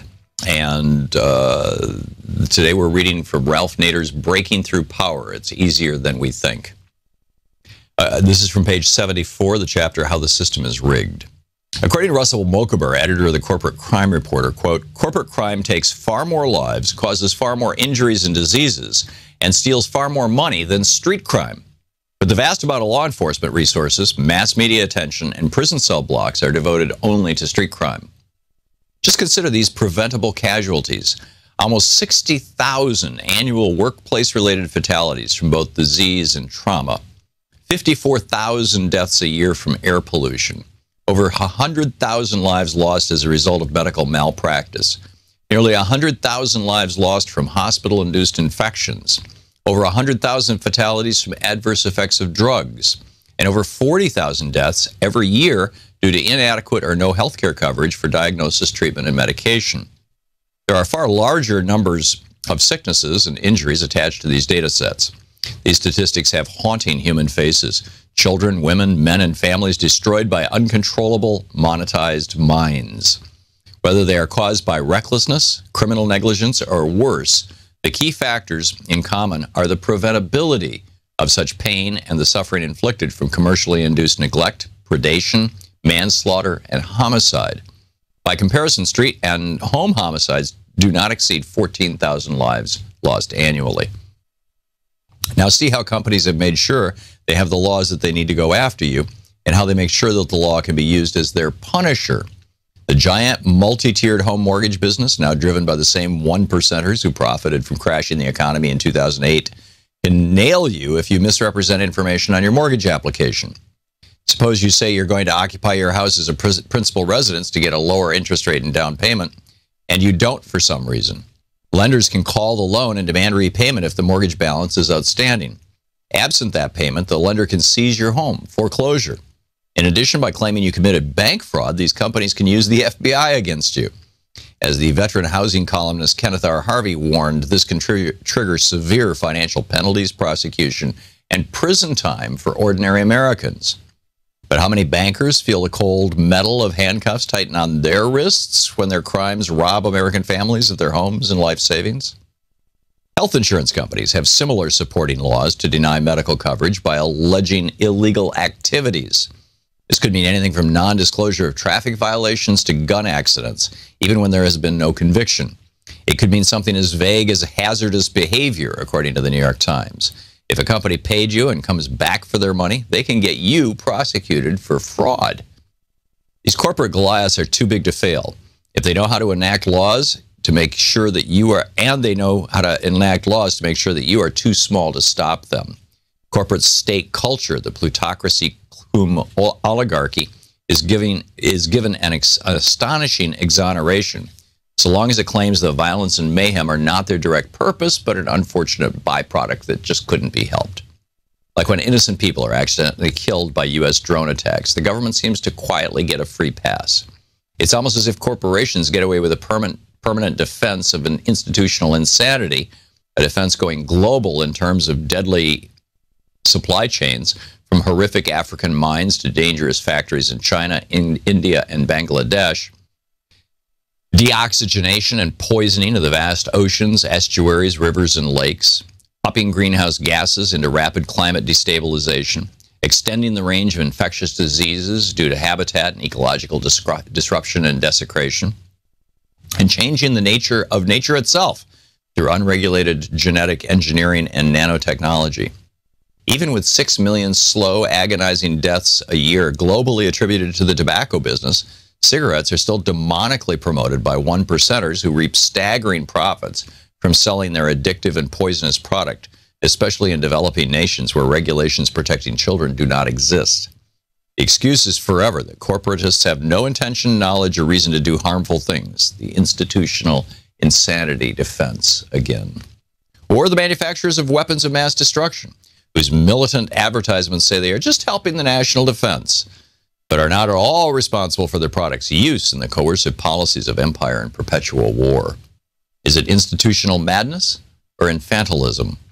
Did the World War II allies let the giant Krupp works in Germany get away with this excuse after the war ended? It's time for people to take away these rationalizations of omnicide from corporations that demand they be legally privileged as persons for their pursuit of profits, but not as persons for our pursuit of them as criminal predators and refugees from justice. In the 2012 U.S. presidential campaign, Republican nominee Mitt Romney, asked about corporate personhood, replied that it was a given, saying, "Hey, corporations are people, my friend," like it was a science fact he learned in 5th grade. This is no mere throwaway line. Billions of dollars of litigating, advertising, marketing, and corporatist commentary have been focused on driving this people image into our minds from childhood. Regularly, full-page ads show that Goliath corporations like Walmart or Lockheed Martin are just people like you. The ads are filled with pictures and names of the faithful workers who bring you goods and services. The book by Ralph Nader, Breaking Through Power.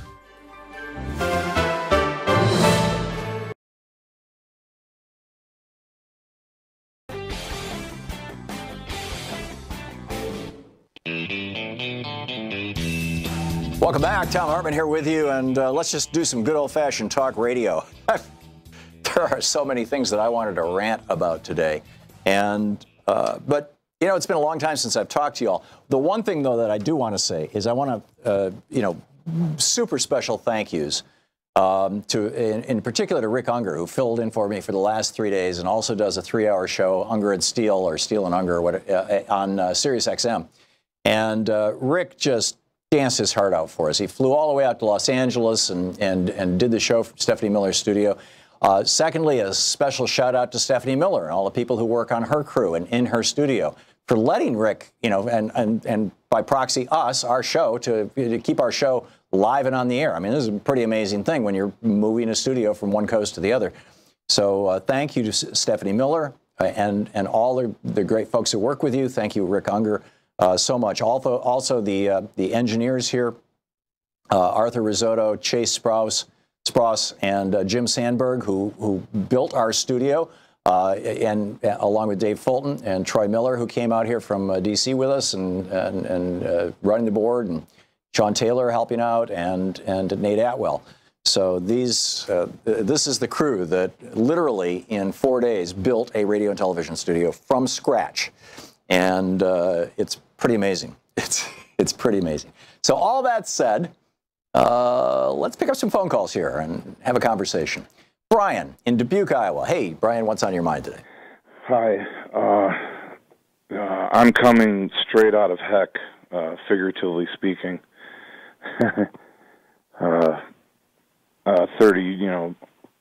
20-something years of mental illness and just divorce and death and whatever. Oh, boy. But, yeah, I mean, I don't know. I've been in sort of all kinds of different places, mentally and economically, although I've always been sort of middle class or poor, and I've been very poor for the last 20-something years or whatever. But I'm thinking that in the future, an economic system that we're going to probably have to have or come to have is one where we have digital money. I'm not saying that this is going to be optimal forever, but digital money in a reset globally where we lower the prices on everything and then allow people to work, let's say, 8 hours a day, 2 days a week, and give them a certain amount of money for that digitally. And if you want to do more than that and have more money than that and buy land and have a bigger house and all that, you would specialize in something and do that. And then when you've worked hard enough to achieve that, like becoming a brain surgeon, you could, get more money. Let's say we set the price for a brain surgeon at $600,000 a year or whatever. Yeah. Yeah, no, I get it. Brian, in a way, first of all, we do have digital money. I mean, there's only a few $1 million or maybe a few $100 million physical dollars. Maybe actually it must be billions, because we shipped $5 billion worth of $100 bills to Iraq. So anyhow, there's only a few, maybe $100 billion of actual paper currency, U.S. dollars in circulation, but there are trillions of U.S. dollars generated. So, for example, if you pay your credit card out of your checking account electronically, that's digital currency. But if you're talking blockchain technology, things like Bitcoin, stuff like that, that's kind of another conversation. But I think that your point about people being able to actually make a living and instead of working a 40-hour work week, working a 16-hour work week, that was actually one of the things that was a huge discussion back in the 1950s, 1960s, and 1970s. Was, France had moved from a 40-hour work week down to a 35-hour work week, and they were talking about going to a 30-hour work week. And what that does, if everybody's keeping the same pay level, what that does is it stimulates the economy. It gives people more leisure time. But the problem, and I personally, I don't think it's a problem, but the problem is that it also means that there is less ability to accumulate money at the top because money is being distributed across the bottom. So, doing something like that requires typically either massive unionization, which is, how France got to a 35-hour work week, or changes in things like the minimum wage and other labor laws. So those are my thoughts on that, Brian. And I wish you the very best in all of your struggles through life here. It's it's not always the easiest thing, right? John in Minneapolis. Hey, John, what's on your mind? Yeah, I wanted to talk about vulture capitalism and just the horrible impact that it has on the people that are, suffer from it. And, I think that it relates to a lot of things that you were talking about, and particularly what Richard Wolff was talking about, the financialization of the economy and how we make money. And, I've called into other programs and was really shut down because I think it's a third rail. If you talk about the results of neoliberalism, and capitalism as expressed since Ronald Reagan, you're playing with fire apparently with some people. They want to talk about everything else, but they really don't want to talk about that. I think a lot of that, John, is that they don't understand it. Catalonia, because I think that the dream, the European dream, as Jeremy Rifkin wrote about, was really taken over by, I would say, financialization of their economy. It's a very subtle and very strong way of controlling the population and saying, we're not going to give you these socialized benefits anymore. You have to get with it. Look, you French citizens, you better, you're not guaranteed a job. Too bad and so sad, and we're moving on because we can't afford it anymore. Yeah. And, but, what's going on in Puerto Rico is just awful. These people are going to lose their schools, lose their health care. They are a colonized people. They don't get as much Medicare. They don't get nearly as much Social Security. These are American citizens. And they're literally sucking the blood of these people, and they've done that throughout the third world, and we haven't said, there people in this country have said quite a bit about it, but it's not really listened to because, it doesn't affect you or me. We're in some ways privileged ourselves that we are benefiting off of it, even middle-class people. But this is, I call them scum, and I'm sorry Rick Unger didn't agree with me.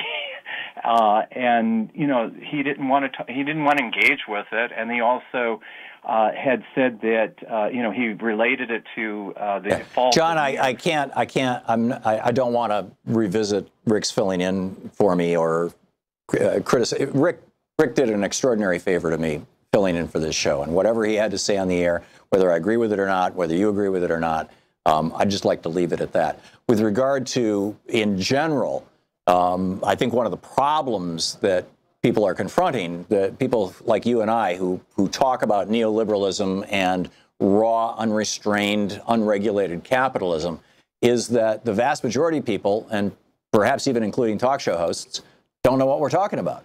And that's a failure, of frankly, in my opinion, of both our educational system and our media. Right. Yep. You're absolutely right. So really what we need to be doing is we need to be teaching basic economics, probably starting around 4th or 5th grade, and as well as household economics. And we need to figure out a way to get these messages into the media, in my opinion. So anyhow, that's my thoughts on that for what it's worth. John, I've got to move along, but thank you for the call. Adam in New Orleans. Hey, Adam, what's on your mind? Hi, Tom. It occurs to me, because I've worked in the banking industry for a long time, that the banking regs require that they know their customer. Right. We've had such an issue with election fraud, really proving that our elections are, in fact, fair and free. Why not engage existing technology, multi-factor authentication, to literally automate our elections? It seems a no-brainer. Yeah. Well, the problem is that we have privatized our elections, and this is something that, absolutely astonished me when it happened in 2002, the Help America Vote Act. But we basically outsourced our elections.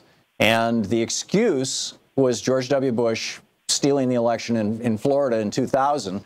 We all know he did it by having his brother throw 60, 70, 80,000 African Americans off the voting rolls, which got him within a few hundred votes of being able to get the thing before the Supreme Court so they could give him the presidency.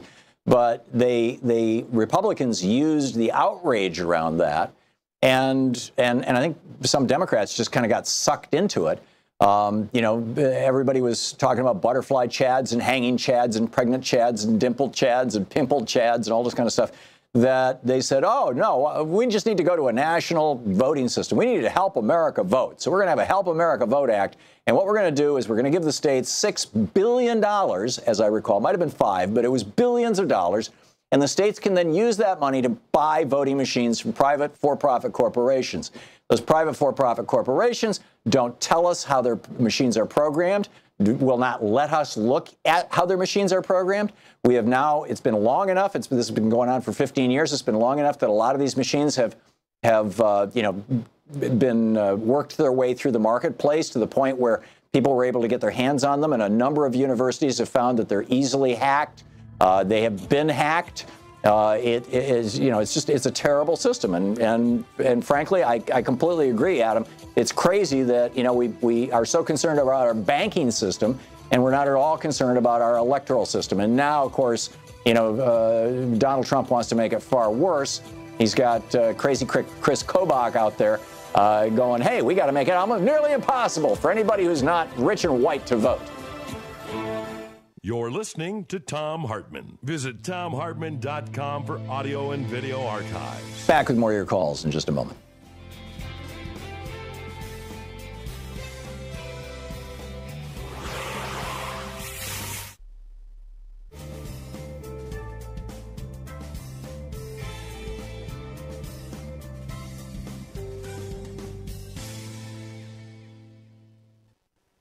And welcome back. Troy tells me there's $1.2 trillion in actual physical U.S. money floating around.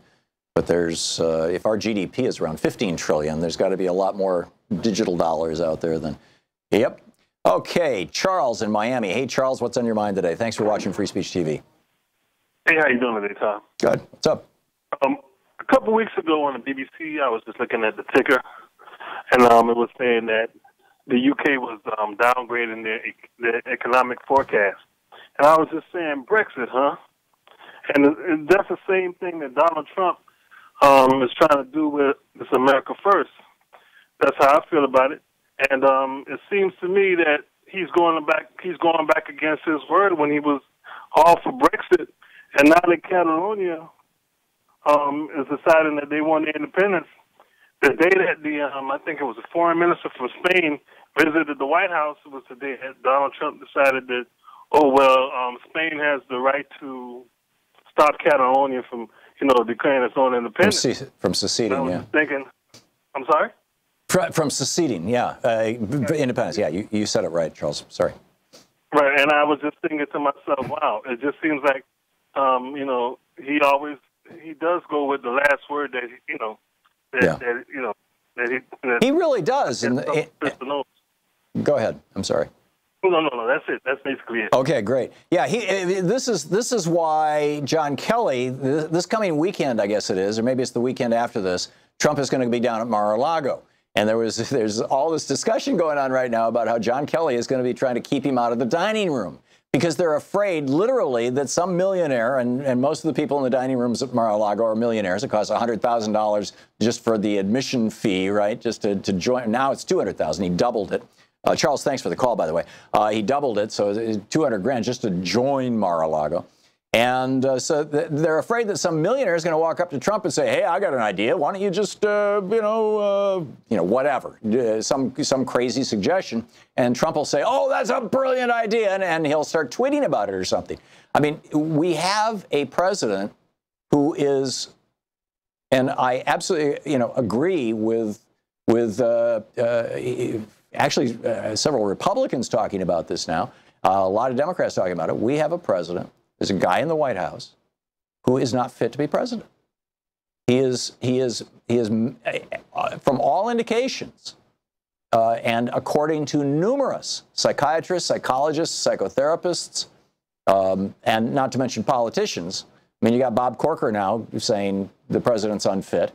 The Republican from Tennessee, as I recall. This is a crisis. This is an actual, genuine crisis in American democracy.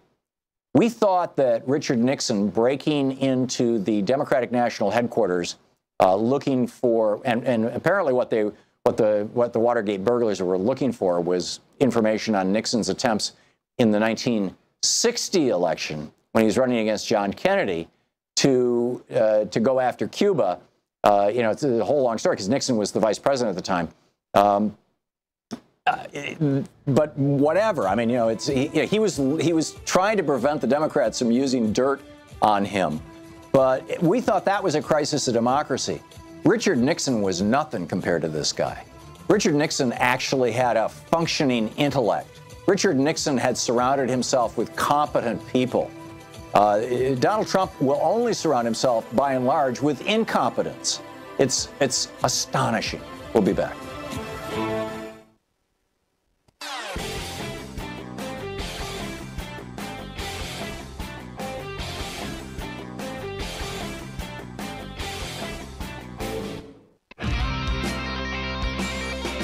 Welcome back. Thom Hartmann here with you. And let's see here.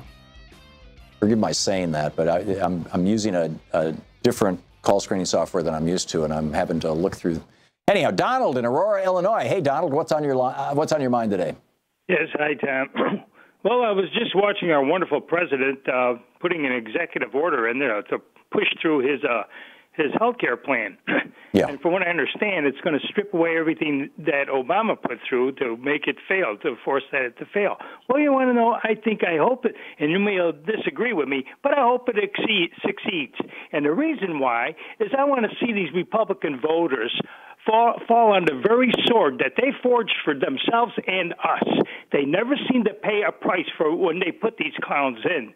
They didn't pay a price with Bush and Cheney. They got us into wars and lit the fuse for World War III. It's about time they get held accountable for something. And this time around, if this thing fails and is causing people anguish, especially on the Republican side, the Democratic politicians better get up to that podium, demand an audience, and start pointing the fingers and screaming at them. This is what these people do. It's just we let things go too much, and we've taken too much of the blame for this nonsense. Yeah, Donald, I don't disagree. Although I would throw in a couple of caveats. Number one, this is something you're assuming that Republican voters, when suddenly when one of them gets cancer or a heart attack or something, goes to the hospital, and then suddenly gets a huge bill, or their insurance company says, "Oh no, we don't cover that because that was a pre-existing condition," and they say, "Wait a minute, I thought you had to cover pre-existing," and they say, "No, we don't have to anymore." You're assuming that those Republican voters are going to realize that Trump did this to them. But as long as they live in the media bubble of Fox News and right-wing hate radio, and I'm thinking that about 10 or 20% of America must be living in that bubble, they're never going to figure it out. So that's the problem. I mean, they're going to, you're going to have Hannity and the whole bunch blaming it on Democrats. The number one. Then my second point is that I think that to the extent that this might cause Obamacare to fail, it might set up an opportunity for single payer. Now, that doesn't mean that I like what Trump did. Doesn't mean I'm in favor of what Trump did. I think it's horrible. I think it's beyond horrible. But it's a possibility. And in fact, Republicans have said this. I forget which senator it was, but it was about 2-3 months ago. We talked about it on this program. There was a Republican senator who had come out and said, if Obamacare fails, if we succeed in destroying Obamacare, then we're opening the door to single payer health care. And frankly, I think that that's very possible. Again, not a good thing, but or at least not a good process to get there. Hurting people in order to help people, but it's what could happen. Tyrone in New York City. Hey, Tyrone, thanks for listening to Sirius XM. What's on your mind today? Thank you, Tom. Thanks for having me on the show, and congratulations on your new move. Thank you. Thank you. I was thinking about this Colin Kaepernick situation, the protest, and I see the Republicans are willing to give up their First Amendment right to big government, since they don't want big government taking over their rights, but they're willing to let the president, which is big government, say when, where, and how a person can practice their First Amendment rights. Yep. And I look at it like, here, you elected this man, and he was already a convicted con artist. He was an admitted sexual predator, and they have no moral boundaries or no ethical boundaries. A lot of these people that we're dealing with, and I think we're trying to deal with them on their moral standards or their ethical standards, and they already showed us that it don't matter as long as they get what they want. And, they spit on the Constitution to get a Supreme Court justice. They just constantly, time after time, do stuff that is like, how can you battle against a person that they'll see the blatant disregard for anything that is morally right or ethically right? And, it's like us bringing a knife to a gunfight. And I'm like trying to figure out how we battle these people, because they're not fighting on the same level as a liberal is. I agree, Tyrone, and we have to stay woke. We have to wake up other people. We have to spread the word. I think that people are figuring this out, but the two sentences that you laid out that I need to start using regularly, and frankly, every progressive in America, every Democrat in America for that matter, should be using every opportunity they get on the media, is instead of referring to Trump as President Trump, refer to him as convicted con man and admitted sexual predator, I guess, or assault or assaulting person, or what was the phrase you used? Admitted something? Admitted sex predator. Yeah, sex predator. Thank you. Yeah, sexual predator. And he's a convicted con artist. I'm like, dude, this guy was convicted of being someone that will take advantage of you, give him a half a chance. Yeah. He swindled millions of dollars out of thousands of hardworking Americans, and you just see nothing wrong with it. Yeah, and that was the Trump University, I'm assuming, is what you're talking about, Tyrone. Yep, I'm with you. Tyrone, I gotta run, but thank you for the call. It's great to hear from you. Corky in Hilton, New York. Hey, or Rochester, New York, excuse me. Hey, Corky, what's up? Oh, Tom, yeah, I'm glad to see you're getting back to the union stuff, where this country needs to unionize. We absolutely do. Everybody in it. Yep. And we're spinning our wheels here. This guy has done nothing since he was sworn in. And every day it's a scandal of, how he's deriding his staff. And we're going nowhere. We've actually went backwards. He withdrew from the Paris climate agreements, and now he wants to tackle Iran and change that agreement. He's trying to undo. He's trying to undo 100 years. Maybe 100 years would be too much. 80 years, going back to 1932, to the election of FDR. He's basically trying to undo all the changes that we've seen since the election of FDR. Everything from the minimum wage to Social Security to, I mean, you know, this is, Steve Bannon called it the deconstruction of the administrative state.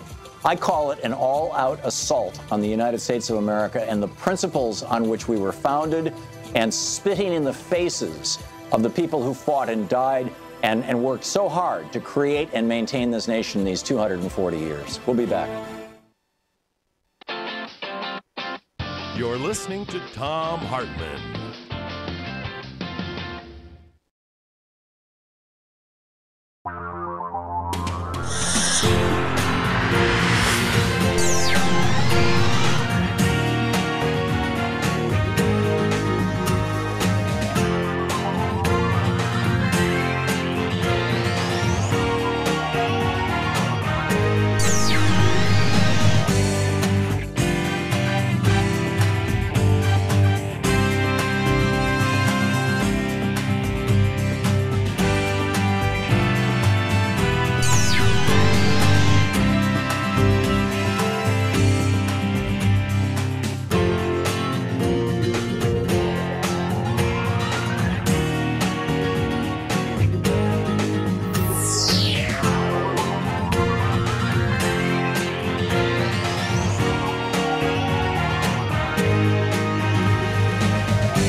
The Thom Hartmann Program is brought to you in part by the Aiden Forecast, an investment newsletter with weekly updates of leading market indicators and a monthly deep dive into what the details of the economy and the markets mean for investors and retirees.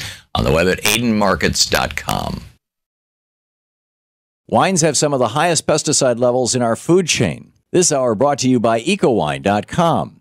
Pesticide-free wines, organic wines, imported from France by the Organic Wine Company, ecowine.com. Hartmann Program is brought to you in part by Super Beets. Super Beets are sourced from non-GMO beets, and they're packed with dietary nitrates, helping to produce nitric oxide for more energy, stamina, and support for healthy blood pressure levels naturally. For more information, call 800-223-8242 or visit tomsbeets.com.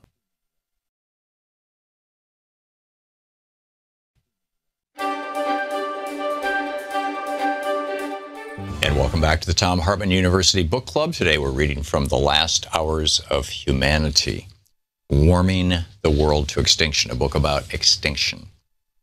The climate scientists' warnings have come true. There is more carbon in our atmosphere, trapping heat and moisture, than ever before in the 165,000-year history of the human race. We are on the verge of the first ice-free summer in the Arctic in 3 million years. And back then, the Earth was a very different place from the one currently cradling us. The consequences of a warming planet are appearing much faster than had been projected by climate scientists of just a decade ago. The most dire warnings, rising oceans, freak storms, and agricultural collapse, they're all taking place right now. And it's going to get worse. But now other voices have entered the fray. Those of geologists who study the longer-term implications and histories of a planet undergoing rapid global warming. Specifically, they are focused on extinctions. The climate scientists, geologists, and those from related scientific disciplines need to continue talking to each other, because at some point we may be able to see the critical moment in which the current climate crosses from the realm of a global destabilizer to a global extinction event. We must wake up. It's hard to imagine life without Earth. We take the vast variety of life on this planet, and even our own existence, for granted. But numerous times in our planet's history, life as we know it has come close to disappearing entirely. We call these events mass extinctions, and we even teach school children about those times of great death on our planet. For example, we know that long ago, on a much more unstable planet, the dinosaurs were killed by an asteroid striking the Earth. This leads many people to believe that as long as we don't see an asteroid hurtling toward the planet, all is well. But this is not rational thinking for several reasons. The asteroid impact that killed the dinosaurs and started a major mass extinction is the only event having to do with outer space that we can trace with any certainty. And new science indicates that the asteroid impact itself wasn't what killed the dinosaurs. It was the global warming that followed it. New science has discovered a common theme in all of the extinctions in the past, and it's woven right into the global fabric of today as yet another mass extinction threatens our planet. That global consistent thread is global warming. We have had 6 extinctions in the billion-year history of life on our planet. Each sharp spike in the chart below indicates one of these mass extinctions. And there's a chart on the page. Occurring about 450 million years ago, the Ordovician Silurian mass extinction devastated marine life, which at the time dominated the planet. In a series of 2 extinctions, 60% and 70% of all life on the planet was taken, respectively. Then, fewer than 100 million years later, the planet was rocked again. The Denovian period was capped off by a 20 million year death march. It killed off 70% of life on Earth.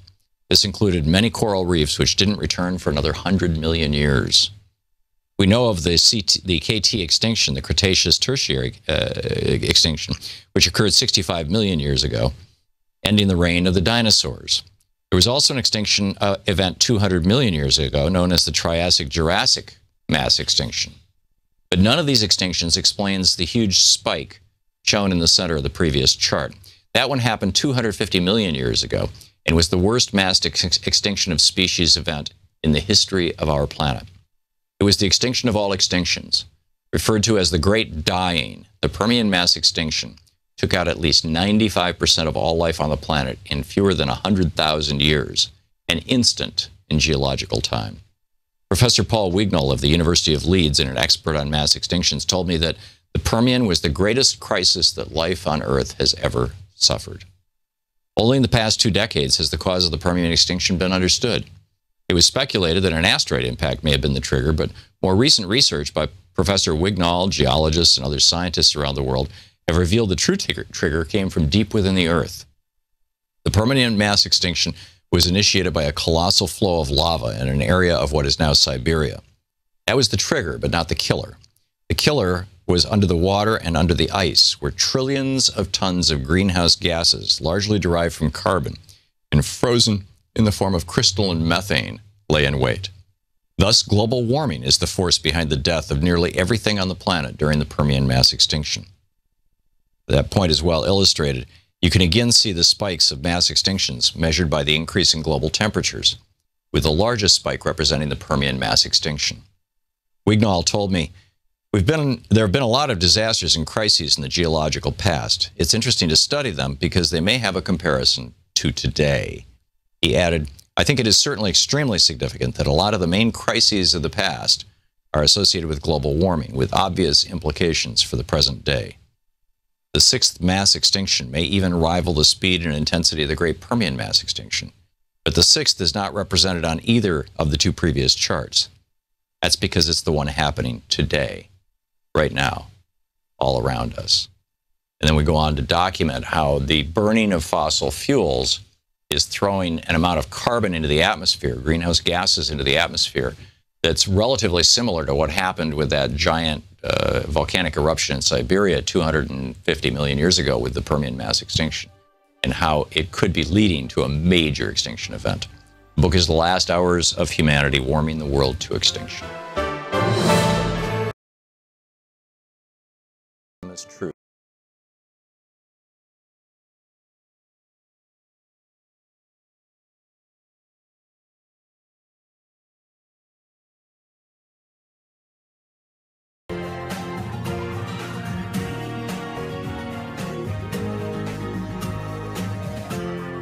This is the Thom Hartmann Program. And welcome back. Thom Hartmann here with you. And on the line with us, our old friend Greg Palast, the investigative journalist, filmmaker, author. His most recent film, The Best Democracy Money Can Buy. His website, gregpalast.com. You can tweet him at Greg_Palast, just like Thom_Hartmann. Greg, welcome back. Glad to be with you, Tom. Yeah, it's great talking with you. So there's been a lot going on. You and I have been talking a little bit in the background about this in email and whatnot. The whole DeAndre Harris thing out of Charlottesville. First of all, remind us who he is and why this is a big issue, and then tell us about these latest developments that are just so bizarre and horrid. Yes, DeAndre Harris is an African-American school teacher in his 20s in Charlottesville, Virginia.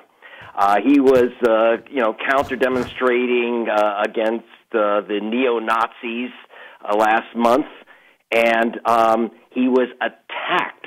He was attacked by, in fact, we now have the names of the people. The two of them have been arrested. Dan Borden, a white supremacist. He attacked DeAndre Harris with a 4-foot hunk of lumber. He also, and then another guy named Michael Ramos is charged with beating DeAndre Harris with brass knuckles. Another third gentleman, if you could call him that, the white supremacist, while he was on the ground, was hitting him with a metal rod, and they've just identified him. And there was also, by the way, but there's been no attempt by the FBI to find him, is a guy who pulled out a 9mm Glock. By the way, we only know about this because Zach D. Roberts, the photographer on my team, was right there filming the beating. Thank God he was there because it scared them off. The gunman, looked at Roberts and could have taken out Zach on the spot, but Zach continued shooting anyway, and the gunman decided he didn't want to shoot while being shot by the camera. But here's the horror story. Well, the story is horrible enough. No action was taken until I called FBI agents at their homes and on their cell phones because despite Jeff Beauregard Sessions saying he was going to make the Charlotte attacks a top priority with his top people, nothing was happening, even though we actually identified through social media the people that nearly beat this school teacher to death and pulled the gun. Now, the Charlottesville police finally reluctantly charged those guys with a crime, with assault. But guess what? A magistrate in Charlottesville also filed an arrest warrant for DeAndre Harris, the victim, crawling on the ground. You should see the pictures. Go to gregpalace.com. See this young man bleeding profusely, half conscious, 17 staples in his head. How he survived it, I don't know. And by the way, one of these guys was also did assault Zach with like a Confederate flagpole or something like that, and threw it just past his head. We actually have it on film. So they charged DeAndre Harris because the white supremacists claimed, and that they were acting in self-defense, that this school teacher, with not completely unharmed, attacked them, and in self-defense they hit him with metal rods, brass knuckles, hunks of lumber, and threatened him with a gun. Well, this this is the South. That was self-defense. A, this is the South, and B, essentially, isn't that what white cops have been saying forever? Whenever they decide to take out a black man. Yeah, it's self-defense. But the difference here is that we have the photos. We have the photos of this young man crawling on the ground trying to get away from this deadly beating, and he gets charged with the same crime they are, as if it were somehow equivalent. Being beaten is somehow isn't the charge that he had beaten while black was his crime, I guess. Yeah, but isn't the charge that the reason that they beat him is because he had initially gone after in some way one of them? Well, you have to understand, before the attack, our photographer, Zach D. Roberts, was attacked by Dan Borden with the Confederate flagpole. His friend tried to do the same thing to DeAndre Harris and his friend. They attacked him, and DeAndre tried to whack away this flagpole. Remember, again, they tried to beat our photographer with it. Right. So they were going after everyone they didn't like. So that was DeAndre Harris's... But because it was a black man... DeAndre Harris's crime, his quote assaulting another person, end quote, was trying to defend himself from being beaten with a Confederate flag on a pole. Yeah, and that was supposedly his provocation, trying to get away with being attacked. And again, we have Zach Roberts actually when this pole was thrown at him, it whizzes with a metal tip, whizzes just past his head. We have a photo of it whizzing past his head. Zach held his ground and took a picture of this bat as it was coming at him. But, then they went after Harris and his friend, and then they just, literally beat this guy nearly to death. But the point here is that A magistrate in Charlottesville, a white magistrate, charged this young black teacher with causing, and not only, it wasn't just assault, which because that can mean no harm, that he actually caused bodily harm to these armed with guns and brass knuckles white supremacists, that he attacked them and caused them harm. Amazing. The same charge that was leveled against them. Actually, the charge should have been much more severe against the white supremacists. Yeah, they should be attempted murder. The FBI still has done nothing to get the guy with the 9mm Glock in his hand. That's a real serious business. And by the way, Tom, these really should be federal charges. You know, one of the reasons I had the FBI cell phone numbers of agents to push this thing is I used to work with the FBI and before as an investigative reporter. And I got to tell you, when you cross state lines with the purpose of committing harm in concert with others, that's racketeering, that's a felony crime, and it's a federal crime. Why isn't the FBI making a bust here? That's a very good question. Greg, we have just 2 minutes until we're going to hit a hard break. Another story that you have been the champion on is Chris Kobach and the Republican Party's efforts to prevent, principally, people of color, older people, and younger people from voting. What's the status of this? And this week we have some new news, which is that the ACLU was able to obtain the secret memo, one of the secret memos he sent to Donald Trump. Now, understand that Kobach is head of Donald Trump's so-called Elections Integrity Commission, rewriting the laws of the nation. And the courts ordered him to divulge the memos because we have supposedly an open government. The memos he was sending to the president, he sent the memos. I want you to take a look. If you are watching this, this is what he gave us. Yeah, Greg is waving a page that is a white page with giant black squares on it. Except for two has been blacked out. That's his concept of open government, Mr. Trump and his minion, Mr. Kobach. But even the lines that were there, about the 4 lines and 4 pages that were visible, were scary enough, Tom. God knows what's in the stuff that's blanked out.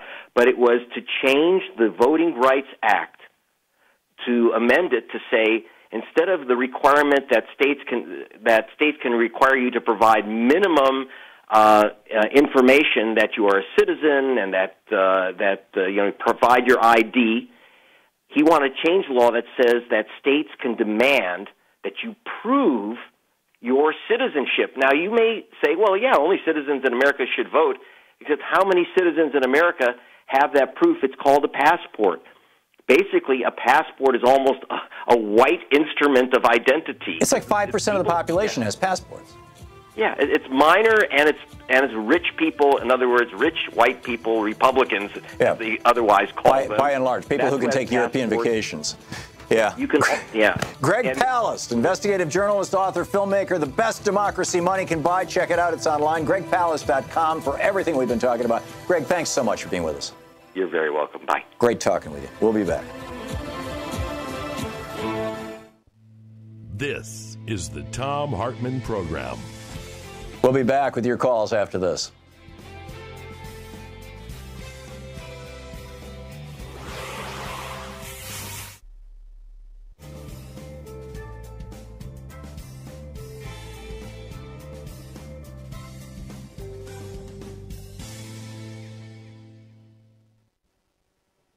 And welcome back. Rick in West Virginia, watching us on Free Speech TV. Hey, Rick, what's on your mind today? It's been a week and a half. You know, Tom, I sure love to read all your books. I'll listen, and I'm going to tell you some my personal humble opinion. We need some real people in charge. You know what? The lawyer there you just had on, Wolf. There's a couple, 3, 4 tankers, Elizabeth Warren, and you, sir. You're a successful businessman. You didn't cheat nobody back in the day. And that man was right about Donald Trump, because there's a lot of people in Jersey and New York City that won't even deal with a man. Oh, and I can't. What really? You hit on the point of education. See, they want to privatize education because they say it's inefficient. They made it inefficient because they want to appropriate the necessary taxes because rich people are rich enough to send their kids to private school. And these are decisions. These people make the decisions, will our sons and daughters go to war? Now, I'm going to be honest and straight up with you. My son went in when he was a little over 17. This way before 9/11. And it's painful to see. We got a clown in chief making decisions that affect millions of us. And I just wonder, this ain't like the Weimar Republic in Germany, and I'm well versed in history. Yeah. You know, people have just got, I would say, you said the word uninformed.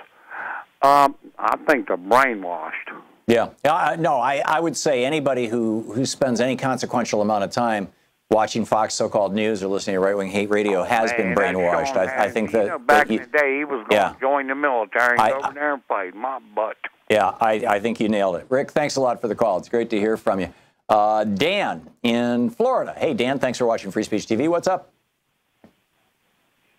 Oh, well, I was calling about Barbara Honegger's book, October Surprise, but I was wondering, have you read Gary Sick's book, October Surprise? I have Gary Sick's book, and I've, flipped through it. I mean, I've probably read 40, 50 pages in it, enough to see that it's telling basically the same story as Barbara Honegger's book, which I've read cover to cover, and I've interviewed her and talked with her a number of times on. Or did I miss something? Is there some consequential difference between the two? Other than that, Barbara Honegger used to work in the Reagan White House. The back cover of her book is a picture of her with Ronald Reagan on one side and Herbert Walker Bush on the other side, and Gary Sick is a reporter. I have that. Yeah, Reagan's on one side and Papa Bush on the right, and Barbara Honegger's in the middle. But I like Gary Sick's book too. America's hostages in Iran and the election of Ronald Reagan. Yeah, I mean that's an excellent book. Also, I agree. I agree. I just didn't go through and read it word for word, page by page, Dan, because I figured I thought, and maybe I'm wrong, that I knew what was going on. I knew the story.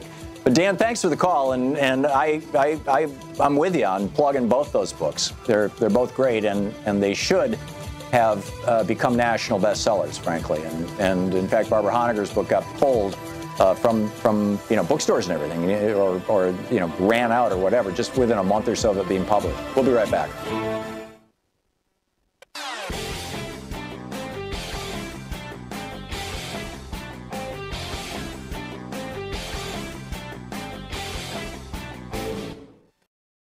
Hi, I'm Heather with Free Speech TV.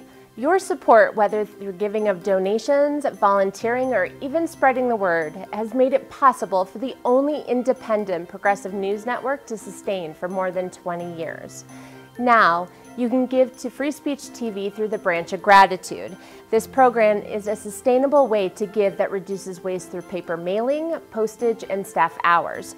By choosing to participate in the Branch of Gratitude, you are joining hands with the socially conscious community and sending a message to the world that Free Speech TV is not only here to stay, it is here to thrive. Please call 877-378-8669 or go online to freespeech.org. Make a difference and join the Branch of Gratitude today.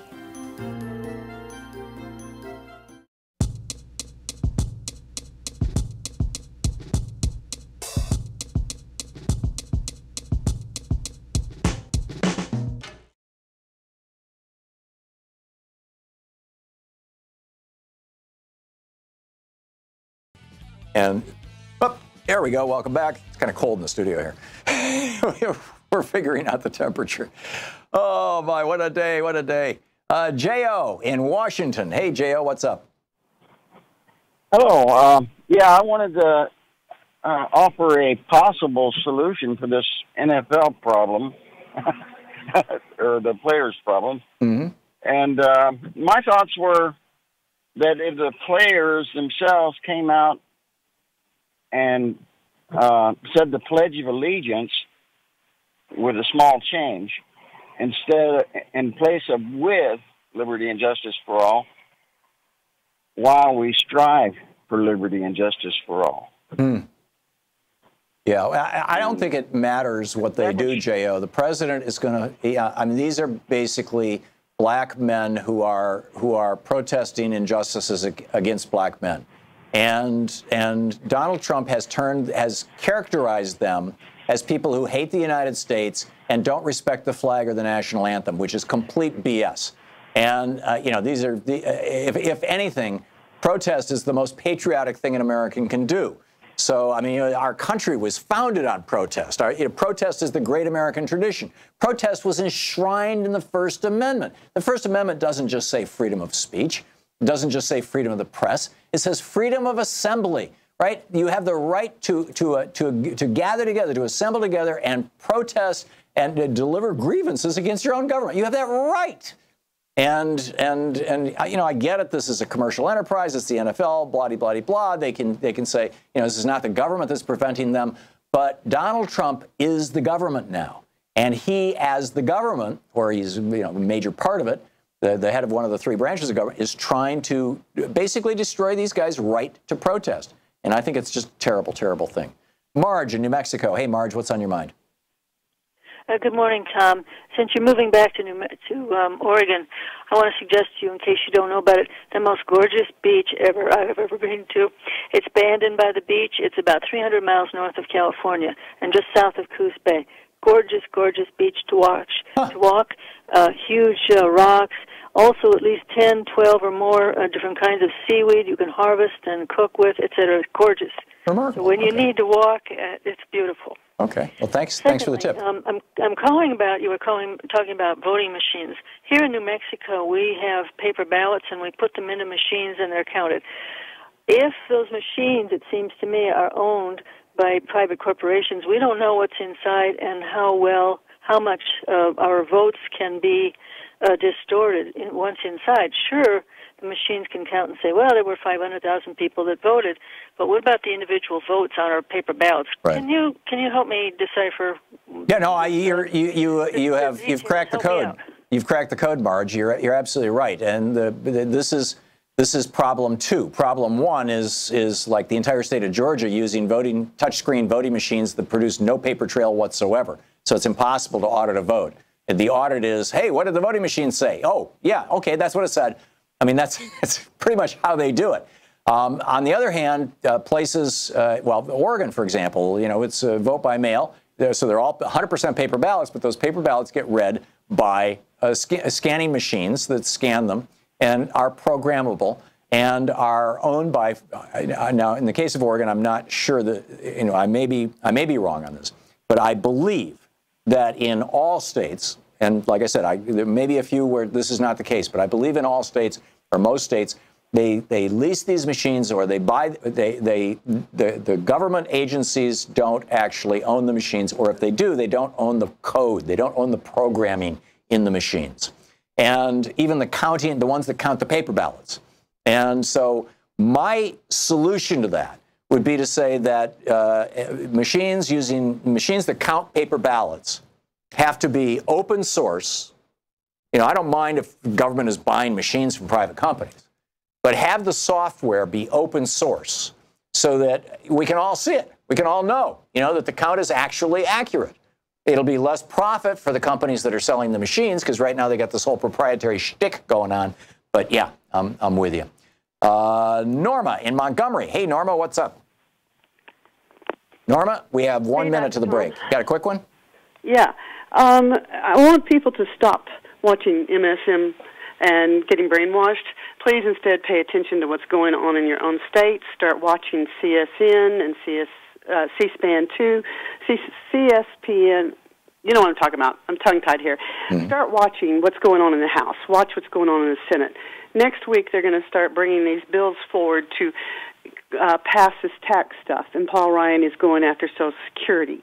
And when you have a president that says that it's the moral thing to do to cut Social Security, we're in trouble, people.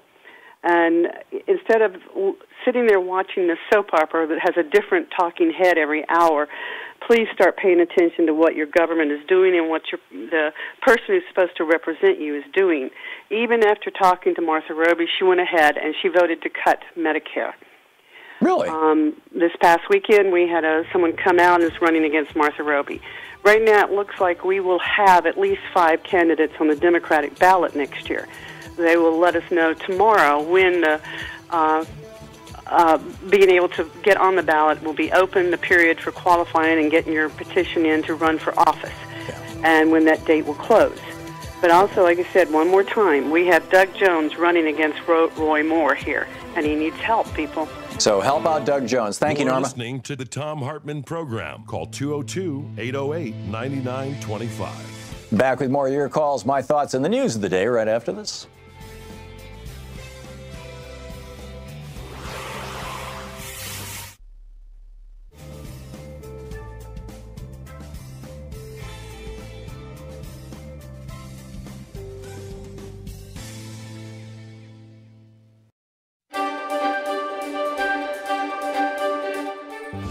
Thom Hartmann University Book Club. Today we're reading from Rebooting the American Dream, 11 Ways to Rebuild Our Country, Chapter 4, An Informed and Educated Electorate.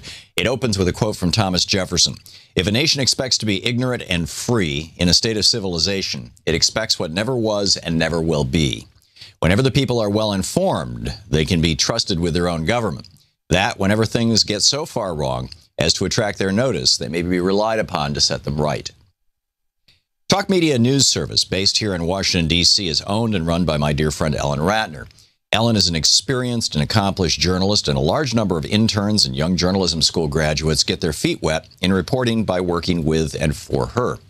In March of 2010, I was in Washington for a meeting with a group of senators, and I needed a studio from which to do my radio and TV show. Ellen was gracious enough to offer me hers. I arrived as 3 of her interns were producing a panel discussion type of TV show for web distribution at talkmedianews.com, in which they were discussing their viewing audience, their recent experiences on Capitol Hill. One intern panelist related that a White House correspondent for one of the big 3 networks had told her that the network registered a huge amount of interest in a hot story that week of a congressman's sexual indiscretions. Far less popular were stories about the debates on health care, the conflicts in the Middle East, and even the Americans who had recently died in Iraq or Afghanistan. Quote, so that's the story they have to run with on the news, end quote, the intern said, relating the substance of the network correspondent's thoughts, because that's what the American people want to see. If the network doesn't give people what they want to see, viewers will tune away. The network won't get any ratings or revenues or viewers. The other 2 interns commiserated with the first about what a shame it was that Americans wanted the titillating stories instead of the substantive ones, but they accepted without question that the network was therefore obligated to give people what they want. When they finished their panel discussion, I asked these college students if they knew that there was a time in America when radio and television stations and networks broadcast the actual news instead of infotainment because the law required them to. None of them had any idea what I was talking about. They were mystified. Why would a station or network broadcast programs that were not popular or not what people wanted? But the reality is that from the 1920s, when radio really started to go big in the United States, until Reagan rolled it back in 1987, federal communications law required a certain amount of public service programming from radio and television stations as a condition of retaining their broadcast licenses. The agreement was basic and simple. In exchange for the media owners being granted an exclusive license from the Federal Communications Commission to use the airwaves owned by the public, they had to serve the public interest first. And only then could they go about the business of making money with the rest of their programming throughout the day. If they didn't do so, if they didn't serve the public interest, when it came time to renew their license, public groups and individuals could show up at a public hearing on the license renewal and argue for the license being denied. One small way the stations lived up to their public service mandate was by airing public service announcements, PSAs, for local nonprofit groups and community events and charitable causes. But they also had to abide by something called the Fairness Doctrine, which required them to air diverse points of view on controversial issues. Separately, during election campaigns, broadcasters had to abide by the equal time rule, which required them to provide equal airtime to rival candidates during an election. But the biggest way they proved that they were providing a public service and meeting the requirements of the Fairness Doctrine was by broadcasting the news, real news, actual news, local, national, and international news produced by professional old-school journalists.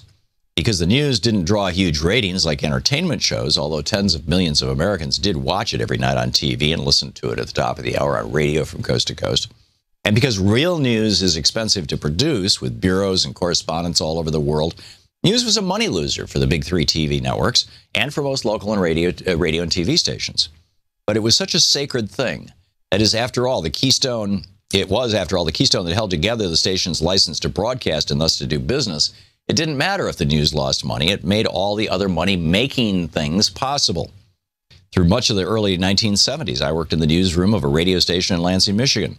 It had been started and was then run by three local guys, an engineer, a salesman, and a radio broadcaster. They split up the responsibilities like you would expect, and all were around the building most days and would hang out from time to time with the on-air crew, all except the sales guy. I was forbidden from talking with him because I worked in news. There could be no hint, ever, anywhere, that our radio station had violated the FCC's programming in the public interest mandate by, for example, by going easy on an advertiser in a news story or promoting another advertiser in a different story. News had to be news, separate from profit and revenue, and if it wasn't, I'd be fired on the spot. News, in other words, was not part of the free market. It was part of our nation's intellectual commons, and thus the price of the station's license. After Reagan blew up the fairness doctrine in 1987, two very interesting things happened. The first was the rise of right-wing hate speech talk radio, starting with Rush Limbaugh that very year. The second, which really stepped up fast after President Clinton signed the Telecommunications Act of 1996, which further deregulated the broadcast industry, was that the money-losing news divisions of the big three TV networks were taken out of the wings of their entertainment divisions and wrung dry. Foreign bureaus were closed, reporters were fired, stories that promoted the wonders of advertisers or other countries like big movie production houses owned by the same mega corporations that own the networks began to appear, and investigative journalism that cast a bright light on corporate malfeasance vanished. So the chapter is an informed and educated electorate. It's about our media in rebooting the American dream.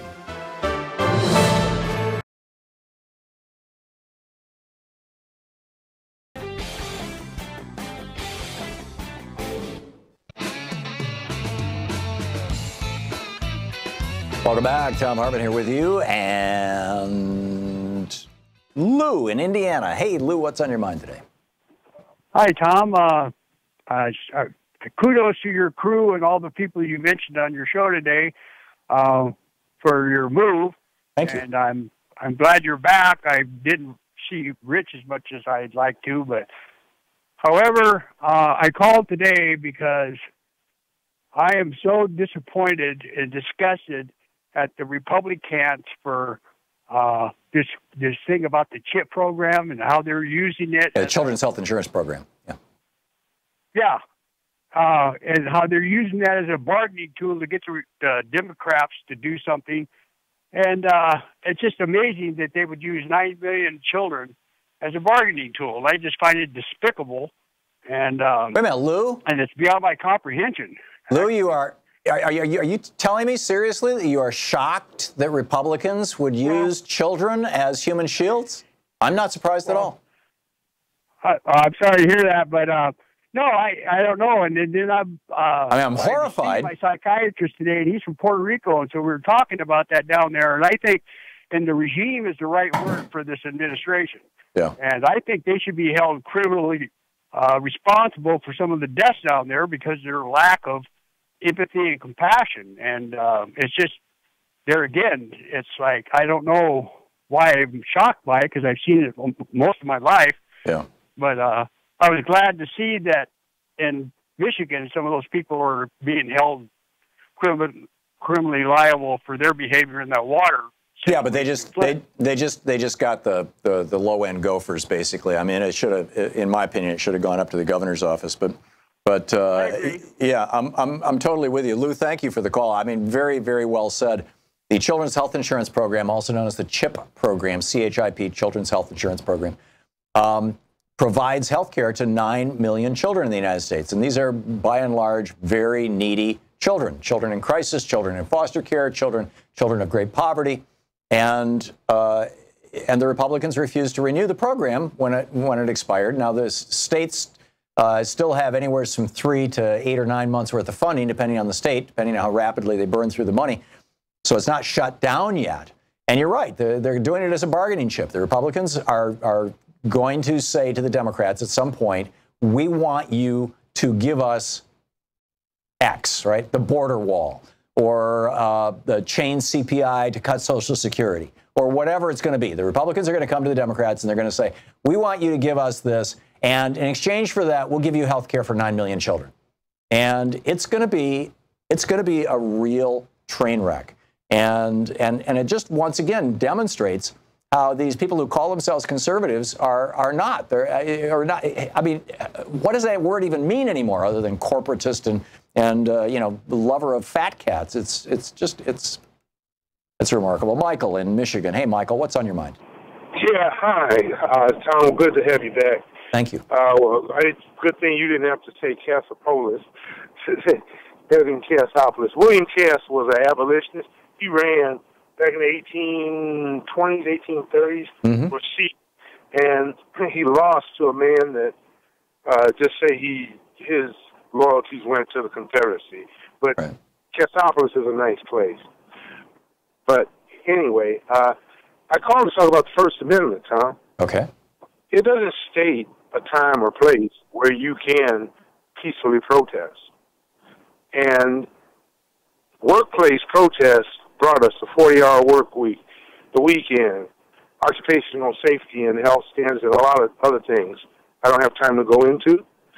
So in the 40s, unions were really strong. By the 60s, teachers realized they needed unions. Now we see privatization and charter schools try to take the unions away. I've driven from Lansing today. I'm heading back home, driving through Michigan, and, what I'm trying to say is, oh my goodness. Look, everyone except albinos have melanin, okay? Either a little bit or a lot of it. And it's just a spectrum. Yeah. It really pains me when people, lawyers, people talk in terms of something that doesn't exist, like rape. The telephone I'm holding is black. The paper towels I use to keep the cab of the truck tidy, that's white. People don't come in those shades. It just hurts me. But the good news is I'm about to get Pep Antonio's book, Law and Vengeance, and I just made a commitment. It's just free speech TV is a big part. Yeah. And you're going to love the book, Michael. Michael, I got to move along, but thank you for the call, and good luck and enjoy your drive there. I love Michigan. I grew up there. Susan in upstate New York. Hey, Susan, what's on your mind today? Hi, Tom. Thanks for taking my call. Sure. I just have something. There's so many things I could talk about. So much is going on. I just can't believe what's going on in this country right now. But I wanted to mention that a few weeks ago I was watching your program. I actually was listening to it on my Roku with my headphones, and there was two people on talking, and all of a sudden they were trashing Hillary Clinton. And I mean, really obnoxiously, and I had to come back out and look at my TV to make sure I was still watching the Free Speech TV. And I don't know who the two people were. And then the very next day, there was a woman on, and she was doing the same thing. And the reason I'm calling is that I have been telling so many people I know to watch Free Speech TV. They'll get the truth, and yeah, Susan, I have to stop you right there. You didn't see that or hear that on this program, and I can only speak for this program. If you're talking about other programs on that network, we're carried on a lot of different networks. You really need to take it up with the network. If you have a concern about the programming on their network. My apologies for not, being able to get into it, but it's just that's the way it is. Johnny in Lamarck, Texas. Hey, Johnny, what's on your mind today? Well, surprisingly, very similar to what you've been talking about your whole time today. I have a proposition that when it comes to removing a president for being incompetent, that we approach it differently, not using the line of succession. That is not going to work in this case because of the fact that all his choices, executive orders, when he's incompetent, according to the dictionary, he's without adequate ability, without knowledge, without fitness, not legally qualified, mentally deficient. So on those grounds alone, his choices, like his choice for vice president, should be nullified. All his choices should be immediately nullified unless, by a supermajority of both houses of Congress, any one issue can stand. Otherwise, we have an emergency national election, And during that time, the previous president has to take over until we elect a new president. What we've got now is not working. Yeah. I don't disagree. You know, Johnny, you're right that what we have right now isn't working. Let's keep in mind, Donald Trump did not win the election. He won the Electoral College. The Electoral College was put into place by the founders of this country, by the slave-holding founders of this country, to make sure that the slave-holding states were able to count 3/5 of the slaves as if they were voters, even though they could not vote, so that they could have more representatives in the House of Representatives, which is based on population. It's apportioned by population. That's as far as I can tell. You know, that's the principal reason for the Electoral College. The problem is that the Electoral College is in the Constitution. So, you know, and you can't get it out of the Constitution without a constitutional amendment.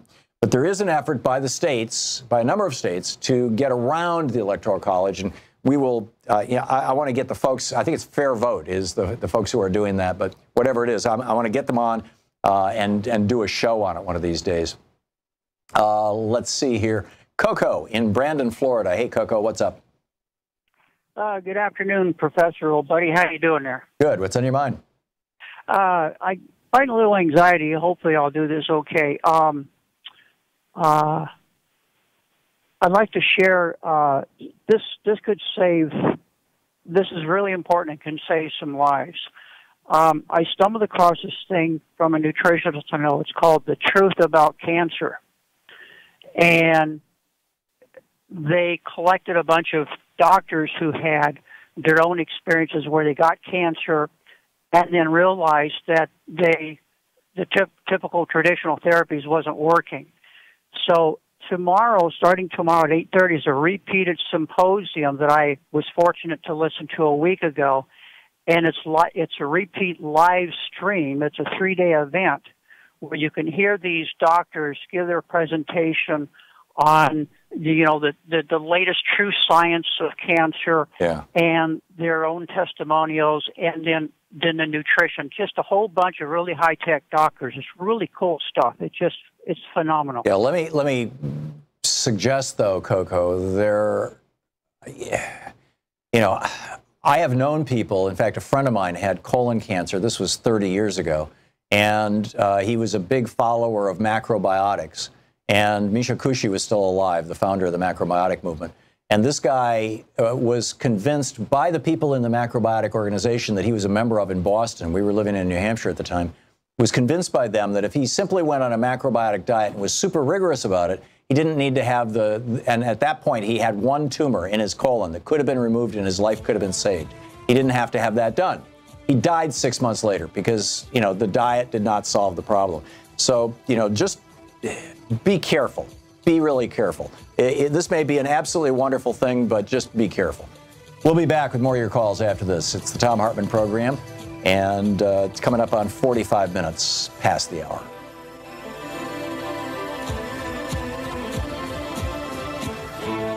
You're listening to Thom Hartmann. Visit ThomHartmann.com for audio and video archives. More of the news of the day, your calls, and my thoughts right after this.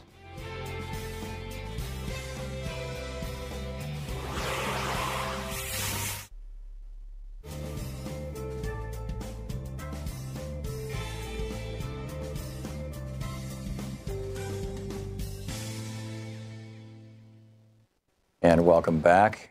Tommy in Cali, is that a city or is that short for California?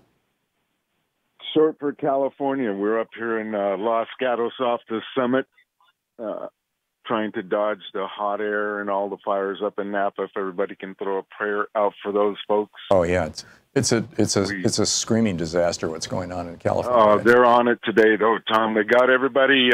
They got most everybody pulled out of the fire area. And they're on the attack today. They're really doing a hot job, so to speak. But people are losing everything. I mean, this is so sad. It is such a tragedy, and you can track it in all probability. You can track the vast majority of all these problems, whether it's super severe hurricanes or in the East Coast or wildfires on the West Coast, back to global warming. Exactly. So. This is a very, very dry state. The name California in Latin or Spanish, I should say, means hot oven. Oh, really? Is hot. Yeah. Horno is oven. California. So we live in a hot oven. That's fascinating. Tommy, thanks for the heads up on that. And was there something beyond that you wanted to say, or you just wanted to point that out? Well, the specific reason I called, Tom, is because I watch your show constantly all the time, and I see that we have, every one of us, me included, has a problem with truth.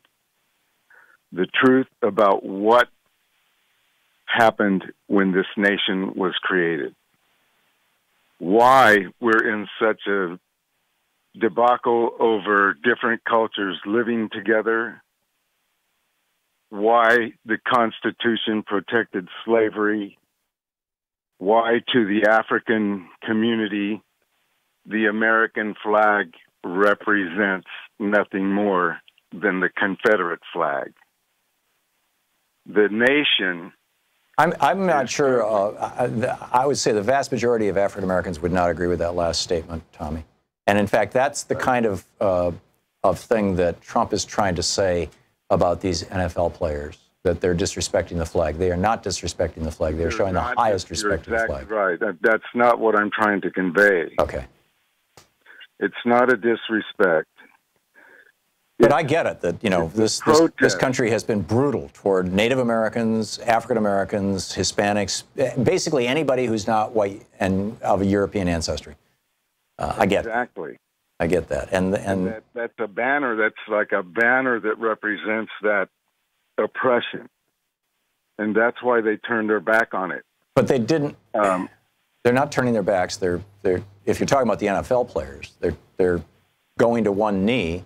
They're still I mean, it's just it's a benign protest. It's not only is it a benign protest, but Donald Trump is lying to us about what it is. And that's the thing that makes me so crazy, is that every time this thing gets reported on, the reporters should be pointing out that Donald Trump is lying about why Colin Kaepernick started this and why all these other people are following in his lead. And there's a very specific reason. And Donald Trump is going out of his way to lie to us, and Mike Pence, and with his little stunt the other day. I mean, this is disgusting stuff. Tommy, thanks for the call. Good points. I get what you're saying. But wow, it's just, what have we come to? We'll be back.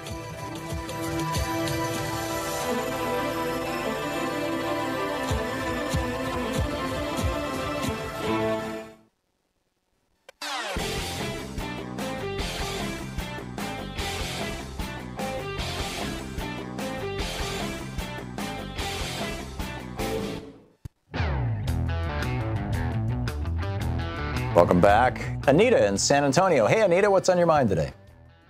Hey, Tom. Yeah, you just asked what do we come to. I'll tell you what. Puerto Rico is a perfect example of what we've come to. Yeah. These people, that's the only thing we should right now at this moment be talking about. The people are dying every day. They're drinking water that's been contaminated. And Donald Trump is tweeting, threatening to pull out of, to have FEMA pull out of there. I know. I think he's, this is a guy who reacts to personal slights in ways that most children have learned how to ignore. He's got the mayor of Puerto Rico basically trashing him on Twitter.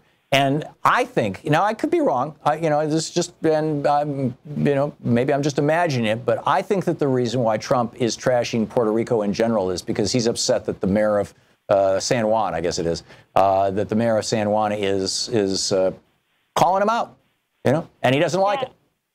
But I also think it's racism. I think it's a perfect example of this Trump administration, which is incompetent and racist. Yep. I think that what he's feeling is impotent because it's a huge.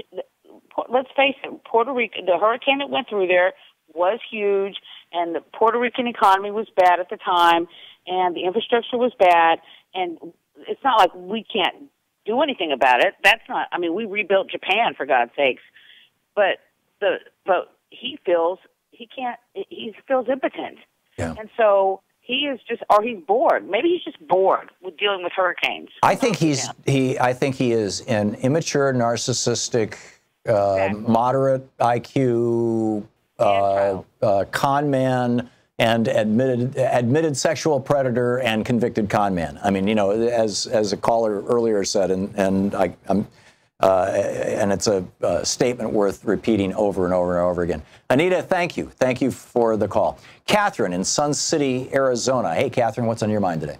Hey, good morning, Tom. Thank you so much for taking my call, man. I've been following you since I lived back in the day, back in Vermont and New Hampshire. So thank you.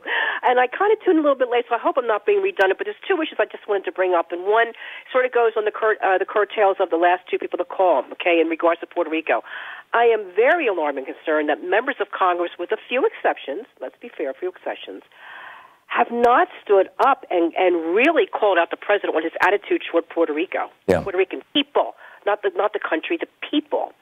And, you know, when I get all wound up about this stuff and get really angry, because, you know, I've been around a long time, an old protester that's retired, I got to tell you, I go back to the very first image of him sitting in the Oval Office at his desk with a huge portrait of Andrew Jackson behind him, the former president. That president defied a Supreme Court order. He instituted and implemented the Indian Removal Act, in which thousands and thousands of Native people from the Southeast were killed because they were forced to walk out of the Southeast to Oklahoma. Okay?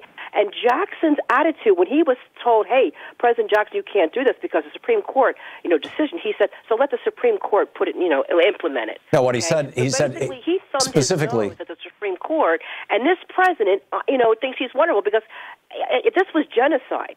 What's going on in Puerto Rico, to me, is also genocide. It's purposely planned, and why the members of Congress that we're paying them to do their jobs, we're paying for their health care and everything else that they want, doing their lousy vacations, they're not standing up and raising hell about this. Yeah. What Andrew Jackson said was, John Marshall has made his order, let him enforce it. John Marshall was the Chief Justice of the U.S. Supreme Court, which had ruled against Jackson. You're absolutely right. The Trail of Tears was illegal, unconstitutional, and Andrew Jackson was also a slave owner and was not particularly nice to his slaves. And he was also a big advocacy of slavery. He was you know, a crude man and a rather brutal man. And therefore, he's Donald Trump's hero. I mean, that's really what it comes down to. But I think your point is spot on, Catherine. Very well said. Thank you so much. Paul in Winville, Washington. Hey, Paul, what's on your mind today? I wanted to talk about degrees of separation in mass shootings. Most people have heard the common reference that we are all in this country separated by 6 degrees of separation. That is, between any two people, I know somebody who knows somebody who knows somebody who knows somebody who knows that person, right? Right. In the latest mass shooting, 586 people were actually hit with bullets.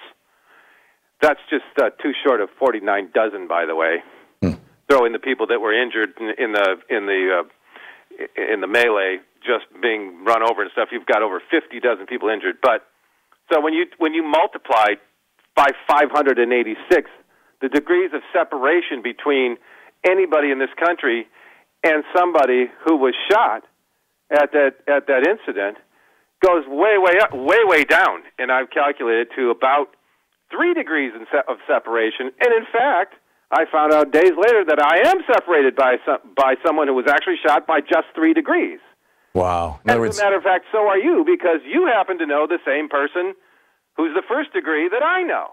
Wow. And as a matter of fact, probably it's a lot closer than that. Yeah.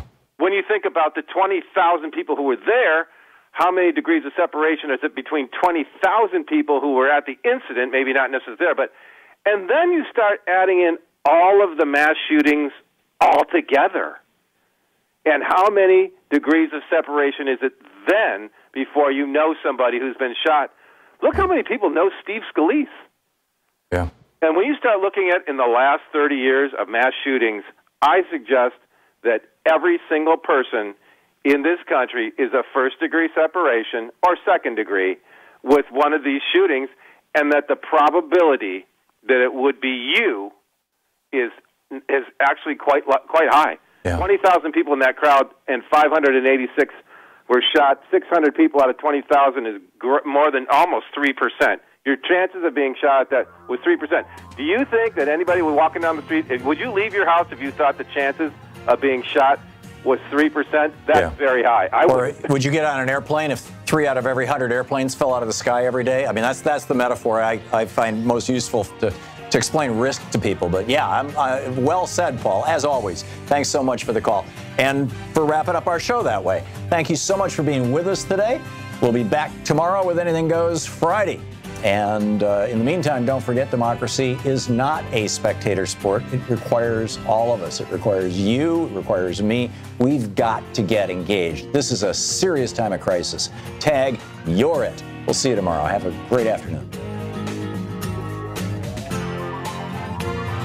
You've been listening to Thom Hartmann. For audio and video archives, visit thomhartmann.com.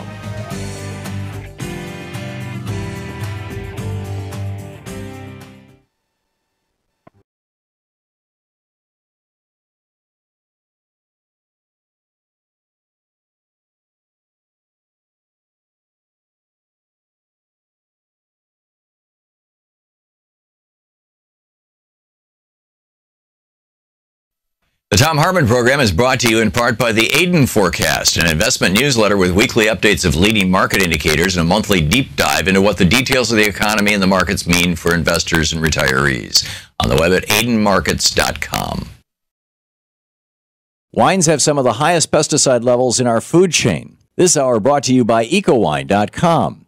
Pesticide-free wines, organic wines, imported from France by the Organic Wine Company, ecowine.com. Hartmann Program is brought to you in part by Super Beets. Super Beets are sourced from non-GMO beets, and they're packed with dietary nitrates, helping to produce nitric oxide for more energy, stamina, and support for healthy blood pressure levels naturally. For more information, call 800-223-8242 or visit tomsbeets.com.